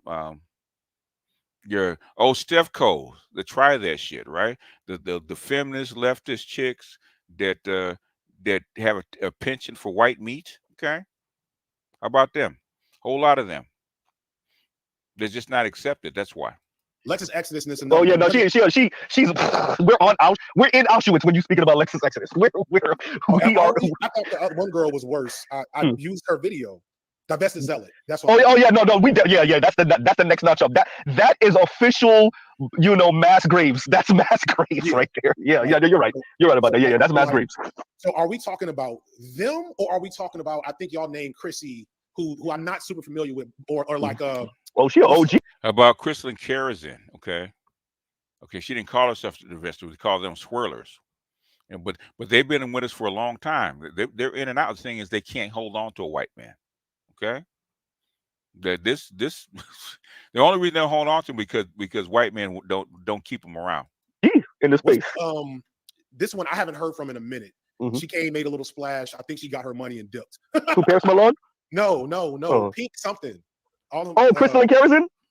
No. It had pink in it. Appreciate you, Andre. Yeah, I got about 30 more minutes in this one because it would take too long, and I'm going to try to get out of the way for AB in the Coliseum. Yeah, pink. Mahogany. Mahogany pink. Oh no, I think she. Mahogany pink. Yeah. You're right. She came in. Yeah. You're right. She came in for a good maybe year. Did her little thing, set the thing ablaze, and then dipped off. The what she called the myth of black love or something like that. Oof. Ooh. So let's both agree. Surely we both agree that the Vesta Zealot and Lexus Exodus and Cynthia G are rare species in the wild, right? Not as rare as you think they are. Now, go on. What is it? What is it? What is it with the audio program? Okay, go on to Clubhouse. Okay, Clubhouse. You hear a whole bunch of them. They don't want to get on YouTube. Okay, you see them. You see them pop up in. You see them pop up on Twitter every now and then. But go in Clubhouse, man. You'll see gangs of them, and they say worse shit than it's on YouTube. Yeah. I will say that your average black woman isn't saying that to black men's faces for the most part. I will agree with that. I will agree with that. Black men's faces, they don't believe that shit. Like, no, I agree. I think y'all established it because y'all be fighting each other so much that Cynthia G has children with black men, correct? She has one child from a black man, if I'm not mistaken. Okay, I don't know. My point is that I don't believe most of them. I think most of them is just a grift and or they're venting online. And so, but I think it's a vent. I think it's a vent. We have they are venting. The thing is, the vent is real. Okay, the vent is real. That's what they really want. The thing is, they can't exercise the power. So, Chrissy and Mahogany Pink, where this is just if we want to validate the term misandry, this is just a very black misandrous sentiment, right? Yeah. And so I will give you that type of rhetoric does not carry the type of stigma it should in the greater public. Thank you. Say it again, black man. Say it again. Okay, you do know. It shouldn't be so easy. Like when I said I wouldn't have made a video talking about how black men date and love black women if I didn't know that there is a clear misperception on the behavior of black men in the greater society, especially on social media, right? Yeah. So I'll give you that. But I will come back, and I guess I'm gonna have to die on this hill that reflects a similar misunderstanding on the end of black men. Bullshit. Okay, there we go. You got that the fake equivalence again, right? Okay, that fake equivalence. Okay, is when it's them, they're acting up, right? When it's us, we're acting up. Okay, when it's them, okay, there has to be us. There has to be an equivalent. Okay, when we do shit, you don't look for an equivalent. That's the problem. About how black women behave and a similar rhetoric in the media. Like right now, niggas are still going. I make this comment. A woman did get hit by a brick a month ago. Oh, right? here we go. He's wrong. Wait, a month ago. Are you talking about the same? Are we still Rhoda? Are we still? Was her name? It's like 3 months ago, but yeah, you didn't follow it all the way through. I don't know. No, Rhoda. Did you follow that story all the way out? I followed it. God. No, bro, you did not follow. I followed it. I saw the police report and the brother. Follow that story this is not even conspiracy. We're not even no tinfoil hat. Follow Rhoda and the story all the way. Thank you for proving that point. Follow. I'm telling you, when you land with that story, you're gonna be like, God damn. Go ahead. I know y'all got them on hand. Somebody in the chat, go ahead. Go ahead, drop the link to the most convincing stuff you got for it. No, brother, it's not no conspiracy. When you land on that story, show me the information. The last thing I saw was her posting police reports and doctor's information about having to be seen for it that indicate that her story was true. I don't want to. And you believe all women. There you go. Argue about that. My point is the fact that it's such a such a fervorous pitch to prove that she was lying is the problem. And then you add on that every time a black woman enters the public eye with a problem that involves black men, even tangentially, there is a contingent of niggas on Twitter, on Instagram, here on YouTube that move the same way Mahogany Pink moves. No, there is not. Okay, no, there's not. That move the same way. What's her name moves? I don't know if what's Jonathan Abraham. Jonathan Majors. At this point, I do not know if this nigga's guilty or innocent. Right? Oh, come on, man. Oh, come on, man. Come on, man. Negro, please. Are you kidding? Okay, are you kidding? Anyway, yeah, you're gonna die on this hill, man. I think I heard at the beginning, I was like, this nigga sound guilty, but I'm gonna have some hope. See, I don't want to see that nigga go down. See, this nigga sound guilty. Okay, you believe that he put hands on that white woman in that car. I like that. Yeah. But I know that the Chrissies and the Mahogany Pinks were like, see, here go another one doing yada yada yada. Yeah. Prove our point. But the flip side is just the same. I still got niggas telling me Bill Cosby's not a rapist. I still got niggas telling me R. Kelly's not a rapist. What's her name? Keke Palmer, her husband, and that nonsense. Fucking Meg Thee Stallion. Like, that's why I'm making a gender wars video. And on top of that, and I want to add this to it, right? On top of that, so we have both of the misbehavior and nonsense in the media. that happens on both sides. But I know this: when my wife leaves the house when it's dark, nigga gets nervous. When my wife's car don't got no gas in it, I try to get gas because if I go to the gas station, I might get jacked. Right? Yeah. I'm in Atlanta. You know, I'm in certain areas. I knew about the wire. That's a good matriarchal buck, man. Okay, you're doing the matriarchal thing, but that ain't 50-50. Sell people before they hit fucking RICO cases. I understand what's going on. I've been jacked before, goddammit. But if my wife is out and gets caught slipping, she might get jacked or kidnapped. You feel me? And like y'all, like there's this conversation, and I've been trying to promote that conversation as much as possible. And I respect, even with the BMS dudes, the Black Male Studies dudes, I respect their desire to put out the conversation about the sexual assault of Black boys and the physical abuse that Black boys and men go through in intimate partnerships, all that. I love that shit. I want more of that out there, but it should not be in oppression Olympics framework, because if that's tone policing. No, it is tone policing. Yeah, I'll let that go for a second. only for the sake of pointing out that if you just look at the actual data to its fullest extent, it's still them being harmed more by us than bullshit. Okay, you ain't looked at it. You ain't looked at it. Dr. T been doing this for 5 years, man. You ain't looked at it. That's why I call neoliberal blue pills, man. Feminist blue pills. Still, he ain't red pill yet. Vice versa. It's still them fearing when they leave the house at night. It's still a different paradigm. So it'd be nice, considering how many Black women you know been assaulted. And honestly, in my circle, none. None. Yeah, I say the same thing. None. Really? Yeah. Well, actually, one. And my person, one. Throughout my life, I feel like every Black woman I've ever known has been assaulted, either sexually or physically, by me. God damn, man, where you live? Fuck. Okay, you're not as neoliberal as you pretend to be. Where you live, right? And again, we're definitely clearly operating on two different paradigms of how we experience the world. I feel like my mic is low. No, I can hear you perfect. Okay. I can hear you perfect. I'm starting to ramble. I hear. My point is that. My point is, let me just give you my final point. There's so, and I've been saying this to y'all for years now, so I won't belabor it. There's so much more to be gained by finding common ground than by harping on and exacerbating these proxy conflicts that, even as you tease them out, don't look like they benefit your argument at all. And has anybody dropped anything in the chat? I know y'all got the links. Show me the evidence.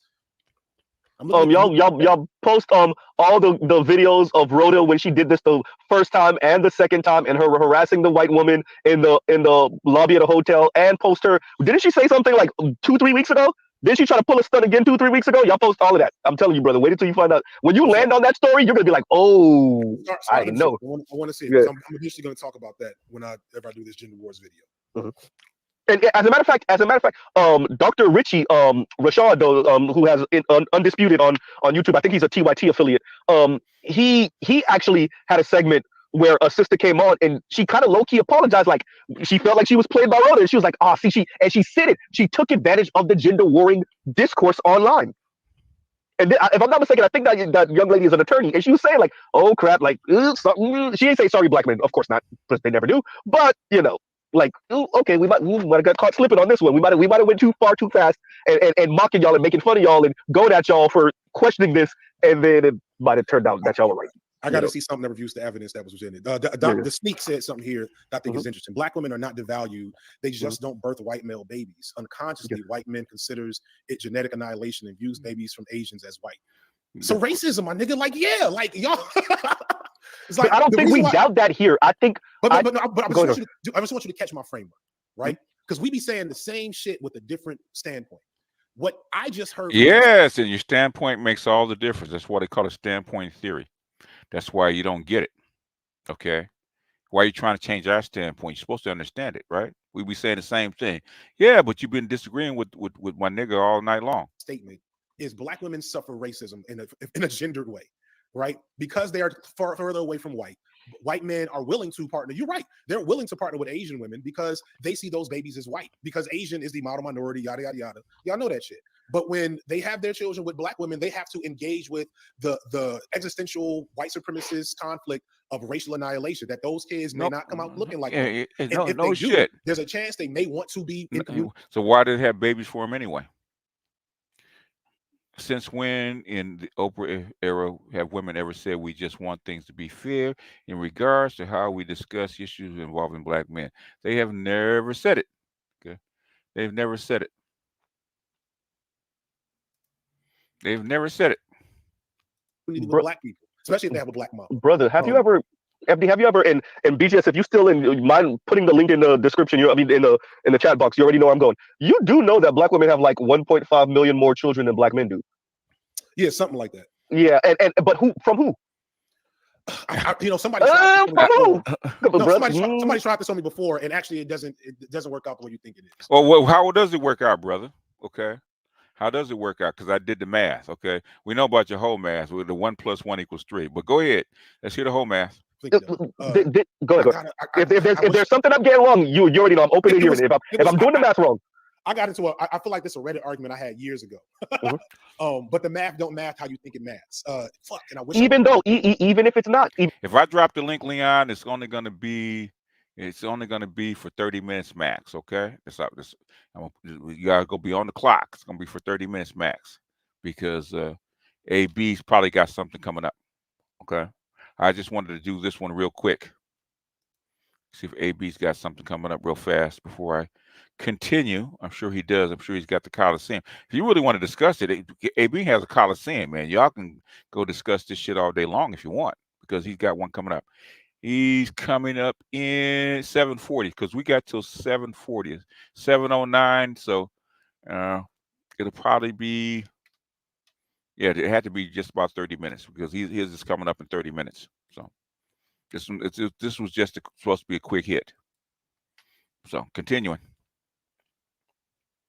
Even if the number is half of what it is, it goes to what you were saying anyway, which is the white dudes is doing what they're doing, the Latinos are doing what they're doing. They're just not marrying them. Once again, like I'm not denying how black women have to deal with. Go ahead. I think if I'm just I won't die on this hill, but I know I refuted this in this argument. It came down to something connected to the fact that we're talking about women with multiple children by multiple men. Oh, you guys see, we factored that in before. Yeah, we factored that in. That's whole math. We talk about total, sir. Total. We're not talking about multiple kids, but because guess what? That multiple guy having multiple children still counts as a black man having black kids. Okay. I told you you're gonna do the whole math.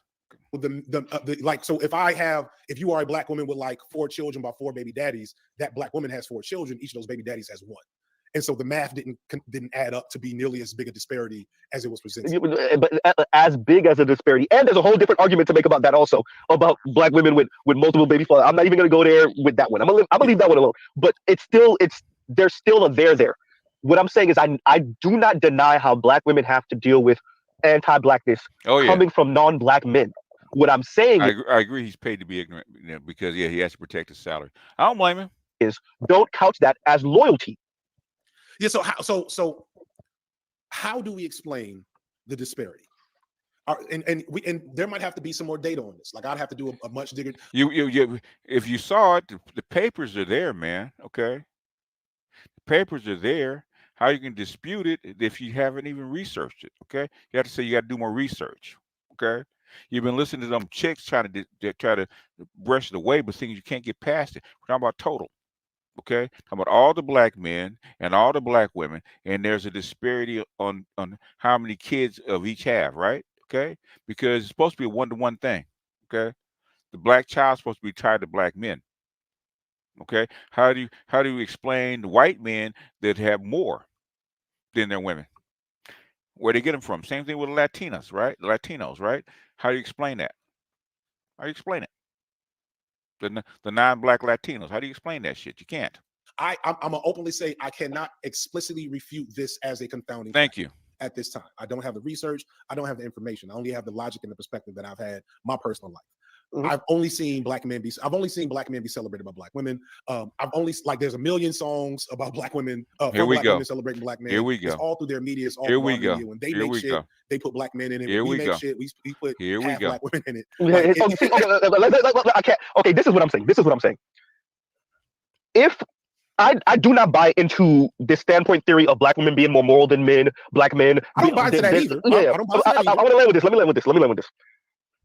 If we acknowledge, me and you both acknowledge neoliberal, late stage capitalism, consumerism, materialism, anti-blackness, white supremacy, white patriarchy. We acknowledge all of that. What's gone on in this country with the killing of unions and Glass-Steagall and all of that. We acknowledge all of that. What I'm saying is, how have women, black women, internalized all of that in a way that's detrimental to black men? And my argument has always been is that white society coming out of the 1970s decided to give the microphone to black women. Yes. They gave black women the microphone. Yes. And what social media did was democratize them between the back and forth. I disagree with that at all. I don't agree with that at all. Go ahead. How do you, well, I want to make sure, how do you define, like, operationalize, give them the microphone? Give them the microphone in discussion when it comes to black women and black men's relationship. Yeah, I don't, so I would operationalize giving them the microphone as who is in charge of our media, who's in charge of our messaging, who's in charge of our movies, all that shit. It's black men. No, it's not. No, it's not. No, it's not. Who signs off on that shit? Who writes the fucking checks? Okay, we ain't in charge of our media. We never have been, even today. Okay, even today. And when we do write something, guess what? It gets downplayed. Okay.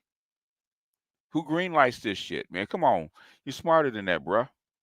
Smarter than that. Support for your efforts. Appreciate you, get a user.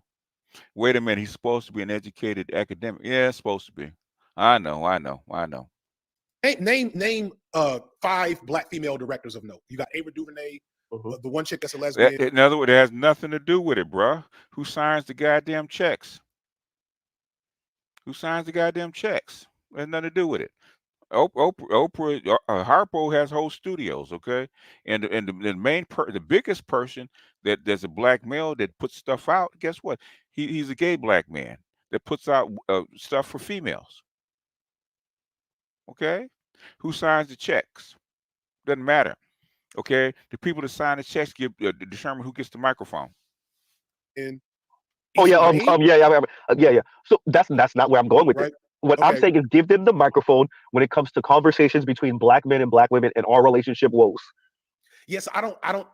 So now I think what you're actually describing is the people that seek to consume that type of content. It's bullshit, but you know who gets the microphone because you work in academia. You know, there's some shit you can't talk about in academia. And the white man will snatch that microphone and put you in the corner real quick if you start it. Okay? Stop that shit. You're supposed to be an academic. Okay? You really are. All right, you guys. I'm gonna play let him finish his thought, and then you guys can jump in. Have traditionally been black women, and thus that content is going to be black women centered. I don't even see that as an like. There's so many ways I would agree with you about how white supremacy attacks black men in a unique fashion, which puts black women in positions, I won't say specifically of authority, but of power that creates a gender conflict between us under a patriarchal society, yada, yada, yada. It doesn't create it. Basically, it exacerbates what's already there. Okay, they didn't create it. It exacerbates it. And you just said who determines who gets the mic. Okay, you just said it. Anyhow, we'll go ahead and close this out, and you guys can jump in because we got about 30 minutes or less. BGS, play my clip again, please. Play my clip again, please. Come on, man. Why? It just proves that he's lying about it. Okay, I dropped that. I saw that a whole 2 years ago. That's why I played it up front. Okay. Yeah, I saw that a whole 2 years ago. Okay. Everything that he's arguing is bullshit. It's like you're fully aware of everything, bro. And the only reason I dropped that was because of that bullshit argument he had with him. I would have never gave y'all that shit. Literally. The thing is, this is the argument I had with pro-blacks because I'm actually in the sector. Yeah. Okay. Thumbs up. All right, brother. I'll bring you up. Yeah. Yeah, I would have never just put that out. Oh no, I'm not. If he wasn't on that bullshit. I know he's on that bullshit because he's protecting his money. Yeah. It's frustrating to sit down and watch somebody that I've heard say multiple things in other spaces. And it took me 5 minutes to find a clip. I clipped that shit from a video that's from 2 years ago from a queer feminist black woman. Yeah. You know what I'm saying? And it's like 2 years ago he was aware of divestors, but he's playing like he's not aware.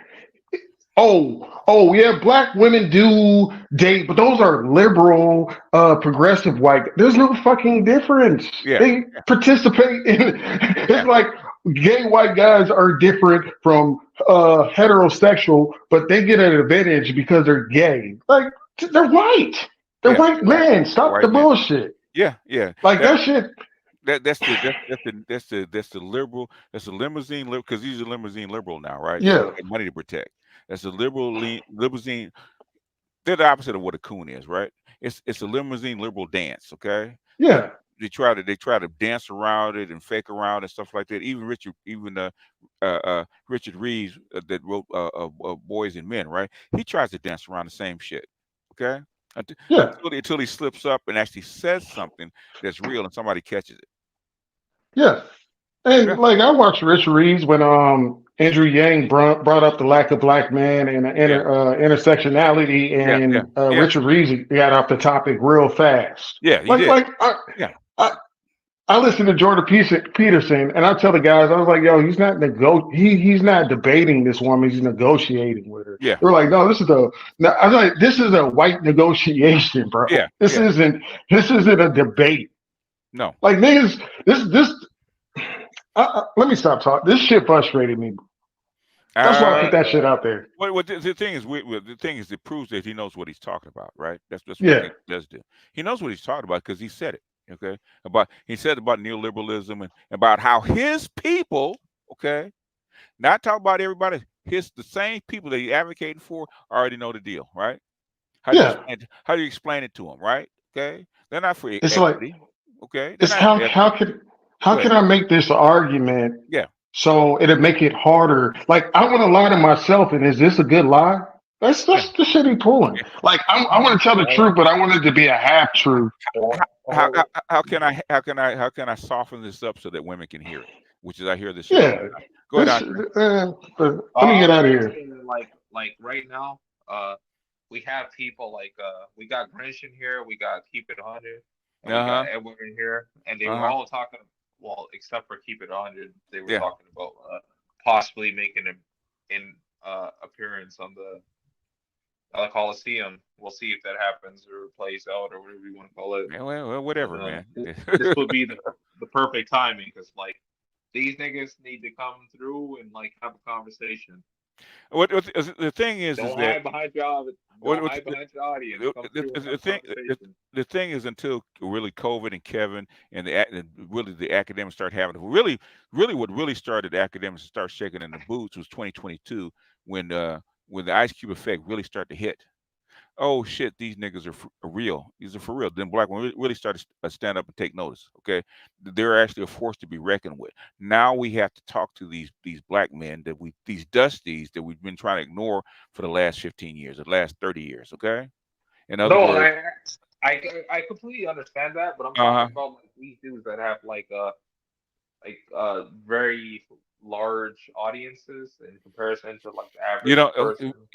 okay, okay. This is the thing, man. I'm I'm not gonna go into the whole history, man. I've done this shit before. Okay, this is my first rodeo. You're doing this kind of shit, man. You don't need a large audience. So what you need is the right people. Okay, I've said from the very beginning, my channel is about who and not what. Okay, Yeah, exactly. or Yeah, how yeah. many. Okay, if you talk to the right people, because my previous iteration, man, we had a very small audience. But the thing is, the people that listened to us were in places to make a difference, right? And that's what you need. Okay, you don't need 12 million subs. Which I would like Dr. T to get 100,000 subs because he can get on CNN if he does. And Okay. like I didn't get a chance to It'd give you be your nice props if we get before on that. CNN. It'd be nice if he get on CNN. Yeah, yeah. That's a tall order because of because him being on CNN is dangerous and they know it. Go ahead, Andre. Get your Like thought out, man. I was gonna say I didn't give it I didn't get a chance to give you your props. Like Well, I'm giving you I'm giving you a chance to get your thought out, man. You don't have to repeat what you just said. Get your thought out. that's Yeah, what I was right. saying. That's what I was saying. I didn't give a chance. I didn't get a chance to give you your props for like Oh, doing okay. that stream with Dr. T, Uh-huh. which like I don't know if that was pre-planned or not or whatever, but like either Which way it worked out which stream was that? on his page on his Patreon On stream. Patreon stream. Okay. Well, no, it was actually planned. It was actually planned because we he had really the documentary has been making the rounds, and a lot of his academic friends have been telling him they actually wanted his views on it, right? And we actually did a review of it earlier, but the thing is that you needed to see the review in conjunction with the documentary. That's how we had to do it on Patreon, okay? Because you can't do it on YouTube. So I completely understand that, but like for the fact that like he had to put it up free for like niggas to get in, and that was pretty sad because it's like, what are these niggas really here for? Are you here for games or like he put it up for free because I asked him to, because you have to build any place you go, you have to build an audience, man. The audience just doesn't come to you. I mean, when you go on this side of the mic, you'll understand. You have to build I don't care who you are, you have to build an audience, okay? Can I say something real quick, BGS? As soon as I finish my thought, I'll let you finish, sir. I'm sorry. Thank you. Okay, I wouldn't let you. I just asked you. Okay, I'm sorry. Shut up. I'm shutting up. Okay, thank you. Okay, you have to build an audience. That's how come I said give that one away for free. Let people come up and see if they like the product. Okay, just like Dope Man's been doing that for years, right? Okay, first hire is free. Okay, see if you like the product, because I know you'll be back. So that one was free. So he's got many more in his quill. So I'm trying to help him build an audience on Patreon with because he does this stuff in class where he actually teaches with social media and with videos and with movies. He actually does this in real life. So if he can do that and kind of bring what he does in the classroom over onto Patreon, over to the social media sphere, I think it would be good. That's what we're trying to do right now. Okay, go ahead. Hold on. Go ahead. Good if he can bless others in that way, BGS. That'd be really good. Yeah, he can help a lot of us with that. That's what we're trying to do. Yeah. Yes. Okay. All right. Who's next? Who wants to talk? Because we got. I'm just going to ask. I did interject too earlier, and I apologize. Because all y'all is making great damn points, and then it's just like, hell, I'm listening and thinking, and then trying to figure out how that can apply to my life. Sean Jefferson. You know, look. There's a lot of black men that don't know where the hell they're going. And hell, I got to rebuild my life myself. Okay, all right. Who's next? Pandemic. Now, listen. Real quick. Y'all is giving great ideas and information. Yeah, quick, bro. It's up to us to take that as an advantage. Okay, you're sharing it. Okay, we got 15 more minutes. We got about 7 people up here, so. Yeah. All right, go ahead. Is that it? All right. All right, cool. Can I jump in real quick? Go ahead. Yeah, so this will be real quick again. PBGS in the chat. Thank you for everything you're doing. My thing is, I'm gonna sort of agree with what sort of Art is always talking about. That I understand that we are all on a grind. We're all trying to do what we got to do to pay the rent, but we really do need to stop putting this idea forward that you don't need to go to college. If you yourself don't want to go to college, that is perfectly fine, but we need to create a space where we're encouraging other brothers to go to college that agree with this space to actually combat F.D Signifier. Because there's only so far we're going to be able to get these people to. That's not happening. Let me make sure I'm fair. You know how many Ivy Leaguers that we have in this space that I know of? No, I'm not saying about what. Hold on. I'm talking about Ivy Leaguers in this space that are subsidized. You know how many I have? I know there's probably many of them. I got about 30. Okay, they're here. Okay, MS Delta is the college grad. We got a bunch of people in here that are college. And I'm a college grad as well. Go ahead. Point. I'm not disagreeing. Are you going to show your face and put your CV out there? Why would I need to do that? It's because that's what it's going to take. Okay, because there are a lot of you guys just like this that have CVs, have bachelor's, master's, PhDs. But the thing is, that don't mean nothing if you don't put it out there, right? No, I agree. But listen, I agree, and I actually do need to work on building my channel. It's okay. It's okay. What I'm saying, I'm not trying to put it on you. I'm saying that's the problem. Okay, that's like I brought. Hold on. Okay, so I brought PhDs in here that are willing to do that, right? Okay. I'm trying to. No, I agree, and I don't think we're in disagreement. I'm just trying to say. Hold on. Yeah, I know it's a but go ahead, my drum bear. It's a but. My only thing that I'm trying to say is Let's create a space where the young generation is encouraged to go to college with these ideas to be able to get in further into spaces. So I'm just saying, creating more of a stock. Hold on. Hey, hold on, y'all. Stop. Okay, do I have to bring everybody down? Or you That's guys? it. You know, I'm No, not. no, Gonna keep I'm going. not talking about you. I'm talking about everybody else trying to get in on the side, right? Okay. Yep. Yeah, we're talking. Everybody wants to have their 2 to 3 minutes, right? Okay. You don't want people to jumping in when you're talking, right? So it's called impulse control. My grandson learned it at 3 years old. I know you guys have it. Calm down, all right? Go ahead, finish McDrama Bear. Yeah. Again, because I am 100% a supporter of all black men in the space. Again, so I'm not trying to put you down if you're not in college or you're not looking at that. Okay. That's not my point. My whole thing is just creating a space where like, hey, maybe you should try to do that so we can get more people in. If only 10% of your goddamn boys can read at the 8th grade level, how the fuck do you do that? Well, I'm just trying to No. How do you do it? How do you get them in the fucking college if they can't fucking read? Well, I mean, that's a bigger argument. I think on an individual level, it is a bigger argument. And in other words, and we've said this countless times, right? Every black boy needs to be educated to the greatest extent possible, no matter what they do, right? So if they want to go to college, they can. If they don't, they don't have to. I'm in agreement. Every black boy, that's how you do it, right? Okay. Instead, you have to educate every black boy. Okay, we have to have a special educational system for black boys. Period. If you want to do that, okay. Do you want to do that? But nobody wants to fight for this shit, especially black women. Okay. You're not going to hear an argument from me. No, that's okay. That's my point. I am not in disagreement. I've been saying that for 20 years, right? Okay. Moynihan, why do you think I come out with I keep harping on Kenneth Clark and Moynihan, right? Moynihan said that shit 60 years ago, okay?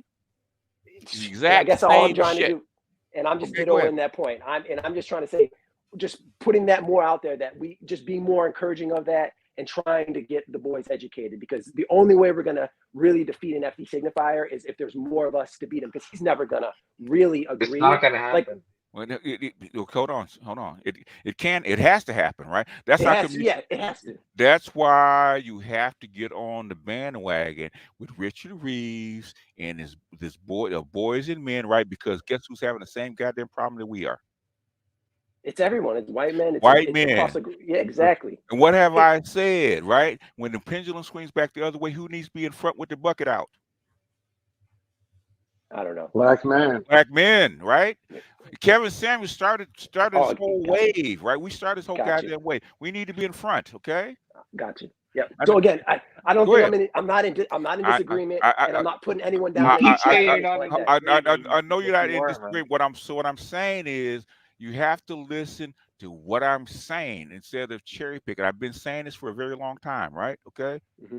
It's basically the old trope of black boys not being educated, not going to college, goes all the way back to Reconstruction. Okay, and that's what black women believe about you. Okay, even down to the school teachers, right? And white women have the same thoughts about you, right? To keep you up, because guess what? You're going to challenge them for their spot. Okay. Yep. So how do you do that? You can't start with the people that are 19, 20. You got to start with the 3-year-olds. Okay. Yes, sir. When you start. But anyway, finish your thought, and then we go to the next person. Oh no, I'm finished. I appreciate the. No, yeah, but you talk about how do we do that? That's how you do it. Okay. And we have to keep harping at it, especially when. That's why I told Dr. T, he didn't believe me. I said, put these goddamn women in positions of power. He said, no, we can't do this. Yes, we can't. Why? Because it's going to be their problem, right? Then we can hold their feet to the fire. These boys can't read. What the fuck you going to do about it? Well, it's the men. No, bitch. You in office. That's why you elected your ass. Do something about it, okay? These men ain't working, right? Okay? Do something about it. We don't have programs for these boys, right? Well, it's about the men. No, it ain't about the goddamn. It's about your ass, because we elected you. You in fucking charge, right? Because you wanted to be in charge. Now you're in charge. Do something, and take some of that money away from those goddamn girls and give it to these goddamn boys, okay? For a change. What you doing? BGS, I would like to say something if you don't mind. I was gonna say that, like, the fact that, like, Dr. T was saying that he tried to do like his film reviews prior to this, and like he wasn't getting the support that he should have been getting. It's really sad. It's like to hear like a guy that has gone through that level of like education, and like he's explaining like movies and series and comics and whatever from like it takes a time, man. black perspective, like in the fact that like he's not getting the support that he should be getting. It takes it's two things. It takes time. You have to change people's worldview, and the third thing is YouTube and social media is actually against all this shit. So we're fighting three separate battles. Okay. Well, I completely understand that, but like my whole thing is like I found him through you. Yeah. Right? Yeah. So the fact that people are supporting you for film reviews, which like obviously like it makes perfect sense, but like the fact they're not supporting him as well, it's pretty sad. But at the same time, like people make super chats and shit, right? The thing is, I had to convince him to do it in the first place. Okay, he wasn't warm to doing it. Okay. Oh, okay. I had to convince. So he's just getting started. This is his first film. He's just getting started. Okay. Give it some time. Give it some I didn't time. know that because I seen his Patreon like maybe like a couple weeks ago to a month ago, and it said that he had a film reviews. Yeah. But like I just assumed that the fact that I wasn't already subbed to it, I couldn't see like his prior content. He's just getting started. This is his first one. I'm trying to get him to actually do it. Okay. And I was telling him you got to be patient with it because he was disappointed too. It takes time. And when my Patreon, I only had like when I first did my first live Patreon, I had 15 people. Okay, it takes time. Okay, it takes time to build it. It'll come. Yeah, but at the same time too, it's just a matter about like the actual like amount of like people in your audience. It's like the people that actually support you. Well, that's true, but the thing is, okay, we got to close it out because got to get other people in because time is fleeting. Okay, who's next? Hadn't spoken. I got a question. I just got a question for you, BGS. Mm. How do you handle being humble, knowing? I mean, like past 7 or 10 odd years, you were right about not everything, but mostly what you were talking about, and then it's like people are just now dealing with this, the aftermath of it, and it's like, how do you? because and this is something that Carolyn Mace taught me way back 30 years ago. Love is devoid of an outcome, right? Okay, if I love you and I give you something, I don't expect anything in return because it's a gift. Okay, if I didn't want to give it, don't give it in the first fucking place, right? And me being a Gnostic, I give away knowledge. That's my job. Okay. And my thing, and I've told Doc this, and I told other people this. My thing is not being famous. I could care less, right? Even with Kevin, right? People say, "How can you let Kevin use your shit and be famous with it?" I said, "Because it's not about me. Okay, it's about moving this goddamn this rock, one inch at a time. If I move it my inch, that's what I'm satisfied with, right? If I move it a foot, I'm overjoyed, right? We started a whole global movement, right? Okay, that's what I want. Okay, me being famous, people knowing who the fuck I am. If they do, they do. If they don't, they don't. The thing is, I know that I help change the world. That's what I want. Okay, if I want to be famous, I do something else. Okay, I got people in place that can help me get my name out. I could do other shit in the pro-black space. I got people that connected all through the pro-black space. If I want to be famous, I would go that route. Okay, that's not what I want to do. That's how come I'm humble. Because I don't care about the fame. That's why. But what about like just seeing kind of the world burning in a sense, like seeing what's going on, like as far as the aftermath? It's the world's not burning, it's changing. Okay. It looks like it's burning on our side, right? It's just all it's doing is changing hands. Which I've been saying for the last 20 years. It's gonna change hands, which is people want the end of white supremacy until it affects them. Okay, and that's affecting you. Okay. Are you willing to put it up with? In fact, a friend of mine, right before he died, he said if we want white supremacy to end, we're probably gonna have to sacrifice all 40 million of the African Americans in the United States. That's what he felt. Yes, sir. That's what he said before he died. He said probably we're gonna have to make that sacrifice. Maybe I'm hoping that it won't take all that much, but I think it's gonna change anyway, regardless of what we do. It's not even in our hands anymore. But that's how I handle it. Hold on, you already spoke. I want other people to speak. Okay. They haven't spoken. You ain't got my whole So my other issue with FD is that he knows matriarchy. He knows about the Shanti tribe. He knows about the Dahomey tribes. He knows about all those tribes that had tribal leaders. He knows about Native American matriarchy. He knows that these women like power just as much as any other fucking man likes power. Yeah. These women have waged war, sent their sons to battle, sent their people's sons to battle. What's different? There's nothing different. It's power. The thing is, and white women know it too. But the thing is, they have to couch themselves in a robe of innocence and equality, even though they know BGS. it doesn't work that way. Yeah. BGS. Now you heard my comment about Nazi mothers and KKK nationalist mothers. Like I Yeah. know, like I literally know, like they raise nationalistic kids. That's why I made the comment I made to you about that. It's We like know. these women are, yeah. During the late '80s and up until the 2000s, right, the early 2000s, I was a KPFK liberal, okay, leftist, okay. I wasn't a Marxist. I didn't believe in that shit, right? But I was a socialist. I was a KPFK leftist, limousine liberal. I know these people, right? They're on the same shit everybody else is on, okay. BGS, you said you were a socialist before? Yeah, yeah. I've Oh. been hell. I was a what was his name? I'm trying to remember the guy's name. He was actually a FDR rightist. Okay, I remember his name. He was a populist. Okay, so I've been on the right side too. So I've been in those meetings with right wing people. So I mean, the money's creating perverse incentives.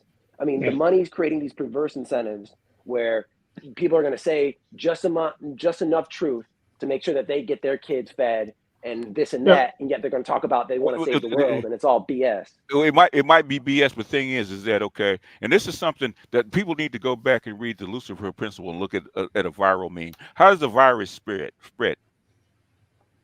Hey, by infecting its host. From person to person. From person to person, right? So the motherfuckers that get the money, like all the TikTokers and all the reactors and stuff like that. Okay, I can't pay them, but guess who can? Because you're gonna spread the shit. And the thing is, they're gonna spread the shit. You're gonna soften the ground, and that's where we come in with the goddamn seeds. That's my plan. Okay, which a lot of people don't like. Okay, but that shit does work. Okay, you over the past 8 years, you've seen this shit work. Okay, that's like I'm gonna get upset about people spreading this shit. Steal it if you want to. Okay, there's a reason I want you to steal it. It's because you're gonna spread it. If you take it as your own, guess what you're gonna do? You're gonna try to make money from it, right? You're actually gonna champion that cause. You're gonna champion my cause with your money. Does that sound like a plan? Sounds like a plan. Sounds like a plan to me, as long as it's the right info. You know what I'm saying? I think the FDs. It's not about the right info. And that's why you have to come up with the right info, because if people investigate and find out that it's true, guess what they're gonna do? Okay, Rose Tomasi does this shit all the time. Okay, you got the whole sector talking about emotional labor, right? Nobody was actually talking about that 6 months ago, were they? Yeah. Now it's starting to spread. Okay, why? Because it's true. And I wonder why that happens. I wonder why that happens. Okay. It sounds like a coinky-dink. Which is why YouTube doesn't like which is why YouTube steps on my stats and my subs and my in my my notices, right? You don't get your notifications, right? YouTube steps on that shit. Why? Because this shit is dangerous. Okay. But anyway, the thing is that's my the little mouse called brain. Okay, trying to take over the world. I'm in my little cage. Okay, Pinky, I gotta refresh this shit. Yeah. That's how you do it. But who hasn't spoken that you need to speak because you ain't got time, all right? I will say this. I did a stream on this. I just gave you guys $100,000 worth of game just in the viral meme. But anyway, 250K, 250. Okay. Yeah, well, my patrons say, man, they said fuck YouTube, charge 50 and a 2,000 of will come over. That's what they tell me. Yeah. So anyway, that's the point that I was trying to get to. Is just like it's disappointing to see that like like yeah, like Josh P, he got a decent level of support. If he said that was his first like movie stream, I don't know if that was the first It one that I seen, it but it like take it it take was a decent. it takes time, man. Dr. T would not be here unless I read Dr. T's blog the first time because he said he didn't need to be on social media, right? He got 300 people look at the blog. When I first read it, he got the first couple of days he got 5,000 read this blog. Okay? That's why I said you need to come over here because because Oh, because you're too bright and we need you over here. That's how I talked him into being here. Okay. I'm Okay. not disagreeing. I'm saying that was a good turnout. It, But it was it was it, that's I'm why I just told surprised there wasn't more. that's why I told him to go ahead and open it up and make it free so people can get a taste of what he has to offer. Right. That's why I did it.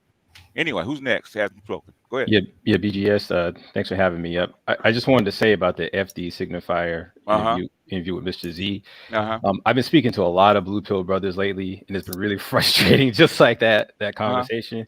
And one of the things I was able to do when they start making equivocation fallacies, especially when it comes to like Black women's loyalty, is I send them that video you did called "Do White Women Raise Better Black Boys?" Because if they were loyal, yeah, we wouldn't have the illiteracy rates that we have with Black boys. We wouldn't have the abortion rates. We wouldn't have the divorce rates. Yeah, we wouldn't have a lot of things that actually shows evidence that they aren't really that loyal. But that's all I wanted to say. Yeah, when they start doing all that equivocation stuff, just send them your video.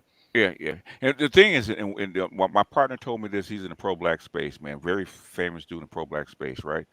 He said all black people need to be on somebody else's couch. We're fucked up. We don't know it. Yeah. Okay. Yeah. We fucked up. We don't know. We walk around like we're normal and we're not. Yeah. Okay. It hasn't been corrected. Okay. Who's next? Did you finish your thought, Brian? Yeah, thank you, BGS. You know, BGS. I did a live stream on this dude, and I listened to the whole stream with Z and him. Not only I was disgusted, not impressed, and the guy's playing games. He knows what's been said over here for years now. He listens somewhat attentively. When he asks these questions, when Z asks him questions, and he backpedaled for whatever reason, he's trying to protect this little female audience, or whatever. It shows a sense of cowardice. You don't stand. And not only that, it's like, dude, maybe because you're a big channel, you have another channel outside of YouTube, and you're not making as much as you say you are. The thing you're talking about controversial. If you were that very much controversial as you say you are, then obviously you don't want people to see it up front unless they pay to go see paywall. He's making some money. Okay, he's making a good 250. Like I said, he's making a good 250. The money he making out here, he probably making some, but not to the point where he has stepped away on his own website to really make some actual money. On his YouTube, he's making 250, bro. Yeah. He's making 250. That's not including the Patreon. But my thing is, understand that. Hold on. My thing is that FD is literally boxing into his ideas, and y'all just saw he's fearful at the start to even say anything. Hold on. He's created an intersectionality / this being between people that are queer. So you literally box yourself in. So all you can do is replies to Black Manosphere and Assault or video essays. But overall, he cannot grow in any shape or form. Well, it's like, okay. He's found he can grow. All you do is just talk about. That's not what I mean. That's not what I mean, bro. It's not what I mean. Leon, let him respond, okay? Yeah, he can grow, but as he found a niche that works and he stays consistent. Him come over here, like he said, if it's bad for him, then obviously if it's so bad, I see why you come over. You come here to certain sectors to deal with what they call soft targets. And even going further, when he said about UBJs, and I looked at your channel because I'm subscribed to the channel, the main one, and he said that you have this amount of subs. I say, wait, don't case it. No. This way they tell you. This way you can tell that he doesn't pay attention to most of his content. He hears it, but he's actually not going back and reading none of this stuff. Because let me tell you. Oh, my bad. If he said what he said, and let the planes guess. Well, he said what he said, and I'm just gonna say no. You just but it's to me. I could see why you only came one time on BJ's channel, and probably he might Temple with Green Gorilla. I don't know, it could be wrong, but only on your channel one time, and that was it. Because he knows coming over here, depending on his educated background, I say you're a waste of education. These institutions that they said that is doing something is not good enough. Chaos. Chaos. What I'm saying. Go ahead. What I'm saying, Chaos, is he can't grow. It's not about the amount of people that's following him. What I'm saying, he can't grow with the content because he's locked in a box. So he can't go to the right of talking about women. He can't do this. He can't do that. That's what I'm saying. He's stuck in one format or just doing video essays of Tupac and bullshit. Yeah. So there's no more room that he can grow inside his little box. He only can gain followers until there's nothing else. He's got to be safe. He's got to be safe. That's what this space is supposed to be like black male centered, and right now we have a black male who is hosting a coliseum for anybody to come through. I'm getting ready to post. I'm getting ready to post his link now, and that's why we're getting ready to say. In fact, we're getting ready to do closing thoughts right now. That's why I told you only had 30 minutes. Exactly, but these guys seem to be focused on like trying to have a conversation. Andre, do I need you to referee my channel? No. You don't need that at all. Thank you. I got you. I got this. Okay. Okay. I'm trying to let them finish their thought. That's the only polite thing to do, right? Yeah, because BJ is like everybody have it. But in conclusion to all this, you know, I talked about it. I tagged people. If they want to watch, that's up to them. I was not gonna go in fear a lot of these so-called consequences, but just by going for that long, I say, bro, why you come over here? I mean, because at times if I don't like some or I'm playing safe, I stay in my little box. You come here and trying to come out of your box, like Leon said, that you can't grow. That's the decision. That's a choice. Every man makes. That's what you get for being late to class, right? I said why he's over here, right? Is because this sector, the manosphere is growing, especially since Kevin, especially in Richard Reeves, is making inroads on what academia, who are his clients, their academic clients, right? The petty bourgeoisie, the people with the liberal arts bachelor's degrees. That's who listens to him, right? We're impeding on his space. That's why he's over here. Okay, Dr. Thunder, you got oh, there he is. Okay, you got the last 5 minutes, Doc. Go ahead. PhD privilege. Thank you. Thank you. Yeah, I listened to that interview, and of course I've been listening to your commentary. I think it's a mistake to think that F.D Signifier is pretending to have the views that he has. He's not pretending. It's the problem is that there's a sort of indoctrination. Yes, that happens in the academy, and most of the academics have those perspectives, and they've been trained to see things from a certain vantage point. I would also argue that even though it's become sort of a buzzword somewhat in academia to talk about this sort of boy crisis, it's only being done for the sake of protecting women. Right. So they're only mentioning this because they realize that with this sort of 28 percentage point sweep from 13% fewer 13% fewer women getting undergraduate degrees in the 70s to 2022, when there's 15% fewer men getting these degrees. The reason that they're talking about this is because it potentially can create an issue for women. They're not talking about it because they care at all about what it's actually doing to the men, right? So in a sense, but I'll let you finish. In a sense, it is. It's not just here, it's globally, right? What happens when men quit to the society? Well, it's going to screw women and children up. And everybody else too. It's not just them. Well, Everybody else too. Well, go ahead. yeah, I mean, what I'm saying is that men are a utility, right? And really, the point of this is they're still prioritizing women, so they can talk certain ways. And this is why I look at it with the side eye. I don't take it seriously. That's my point. All right. You know, I have a lot of reasons to question how serious and legitimate their questioning is. Very serious. Go look at what's going on in Korea. That's why I played the 4B, the 4B feminism movement. What happens when your society and your fertility starts to collapse? Okay, that's a serious. No, I know it's happening. I know it's happening. I'm just saying it's gonna. When academia talks about it, I just don't think they're serious. That's my point. Well, academia has no choice because guess what? They have to solve. They're here to solve problems. When their money starts to get cut off, okay, there's a problem with academia. Right. Yeah. Okay. The thing is, the people at the top say this is a serious problem, and you ninjas down there, the academics, okay, that are actually pushing this crap right on these men have to reverse. Otherwise, guess what? Your funding is going to get cut.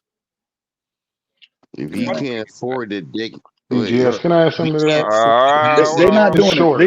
They're not doing it for the right reasons. They can't afford a master's degree right now. Y'all is completely right. They can't afford a master's degree because the government cut the funding. LaShawn, hold on, man. Hold on. Okay. Yeah. My point is they're not doing it for altruistic good reasons. No. They're doing it because there's a necessity for them to do something. Yes. And that's my point. The thing is, the rice, the grass eaters in Japan lying flat in China, or let it rot in China. The great resignations in America, right? The malaise that's going on in Europe right now. It's all over the world, right? Okay, and it's Korea is probably the crucible, right?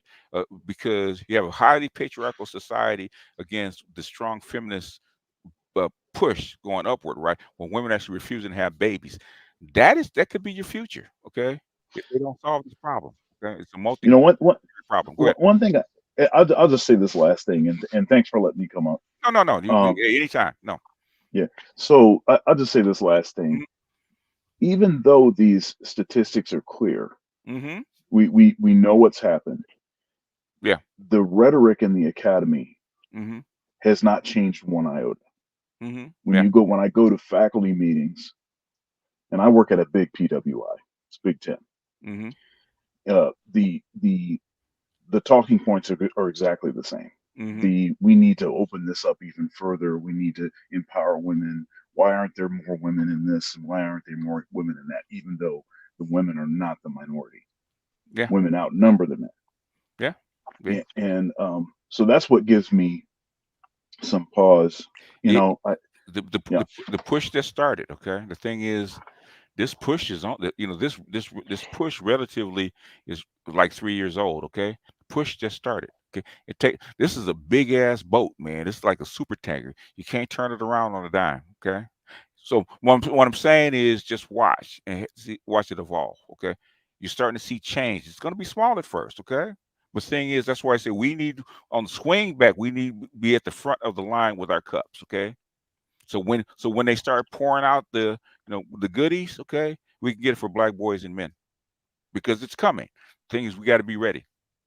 So people. That's why I adore people like you. Just be ready. It's coming. It's coming. BGS, I want to say something that might get me in trouble, but okay. My woman in New York right now, in New Jersey. One of my friends, Shaw. You know what kind of name Shaw is, right? Yeah. He's in New Jersey right now. Okay. My mom's best friend, they're in New Jersey right now. The thing that y'all got to understand, a lot of progressives about to lose some money. Yeah, they are. Because you got to know who you get your money from, and those people expect some level of loyalty, even though you don't agree with what they're doing. The thing is, and this is okay. I've done this for the continent of Africa, right? Okay. The thing is to research this stuff to the point where you can recognize the problems that they're having. Okay, if you can solve their problem, okay, and other people's problems in your favor, you can actually get movement, okay. The thing is, what problems are they having? If they're not having a problem, we really have no way to actually enter into this fray, right? But they're having this big ass problem with their men. When 61% of young boys refuse to date, okay, refuse to go to school, refuse to date, refuse to really work full time, okay, that's an issue in the United States, especially when you have a low birth rate, okay. You don't have enough people as it is. There's only so many people you can actually import. BGS, you just really The went problem is women are the bullies now. Women are the bullies now. That's the problem. Well, the thing is, women are the bullies until you start yanking their support. That's what's getting ready to happen, and they will do it to save the civilization. They will yank their support, and women know this. Go ahead. They know it. They will. They will. Okay. All right. You guys. All right, I'm out. I'll see y'all later. Thank you. No. Hold on. Go ahead and give your closing thought, Doc, if you want to. Oh, sure. Yeah. Salute to you, Dr. Thunder. Yeah, well, it's like I was saying. Thank you. Salute to the panel. It's like I was saying. I think it's a mistake to think that F.D Signifier is not being sincere. I agree with you there. Yeah. Okay. Now, I think he's wrong. Yes. And I think that if he actually looks at the data in an unbiased manner, he would change his opinion. Good luck with that. But that would require a massive worldview change that most folks are not capable of making. Yeah, so that's what we're dealing with. And he's got he's earning money on top of that, so that's really doubly hard. Dr. Thunder, you got to realize that sometimes men go through stuff and they don't want to use stats. They just use their real life stats. No, that's all the stats they need. It's a worldview thing. Dr. Thunder hears this shit all the time because he's in these spaces, right? Same stuff, okay? The same talking points. They don't want to look at the stats because they want to keep their worldview. But and that and like real life stats doesn't mean shit unless you could actually benefit directly. You got anything coming up you want to announce, Doc? Yeah, I mean, I've been doing my morning shows at 8:30 a.m. Eastern Standard Time, Monday to Friday. Okay. So folks can come through and check those out. And Case Closed will be on Ike's channel on this Sunday at 4 p.m. Okay. Eastern Standard Time. That'll be a good show. We're going to be talking about Elon Musk and some free speech kind of stuff. Okay, if the link's up, you can go ahead and post it. But Ike's kind of slow with the links, but yeah. There's no links. I don't have any links right now. Okay. But just know that those are always the times. Okay. So if you all want to come through my channel or Ike's channel, and if it's on Ike's channel, then I always post on my community tab. Okay. So it's easy to find. All right. Good deal. Thanks, guys. All right. Appreciate you, Doc. Peace out. Support Dr. Thunder. You want to be pro-black. Be safe, Dr. Thunder. Until next time. Closing thoughts, because AB's on. Okay, closing thoughts. Let me just jump in real quick. So again, thank you, BGS, for letting me come up. As always, respect. Salute to Dr. Thunder. Salute to everyone on the chat. To sort of piggyback off of Andre, I like the idea of us supporting everyone. One thing I'm going to do to support is get Dr. T's book right now. I think I don't know if anyone's. I think most of us need to already have that book. So I don't know if everyone on the panel even has that book. We all need to be getting that. We need to be doing our reading. I mean, if you aren't doing your reading, you're just passively. Yeah. Go ahead. Hold on. Let me finish. Go ahead. Hold on, Andre. You got impulse control. Let him get his closing thoughts. Okay. Yeah. My only thing is, it's great that we come on these panels. It's great that we listen to this stuff and that we support it. But I don't think enough of us are really doing the reading or going out and even finding extra books that aren't being mentioned and mentioning those to the chat, because we really do need to get our brain trust up to really be able to combat what we're trying to do here. So again, I'm gonna get Dr. T's book right now. Thank you for letting me come up, and salute to everyone on the chat. I appreciate you. Give me your BGS butt before you leave. BGS, but. Pause. I love it. Who's next? Who's next? I'll go next. Wait. Someone spoke before me. You go next. All right. I don't care. We're trying to get out of here. I was just gonna ask, like, my drama bear, were you there on the Patreon? No, I'm not on the Patreon. I might get on there. You know, Well, basically go to Dr. T's pay community tab and hit the link. That one's open. It's free. You can go up there and look at the whole review. So yeah, let me get on it. I need to be better about that. You know, we all get got on a lot that, of stuff bro. going on, but I think reading the books, I think would be huge and immense, and I think more of us aren't doing that kind of work, and I think that would really help the overall power level of this space rise up if we actually do the reading. So that's my point. Trying to get Negroes to read is a tough task, sir. Exactly.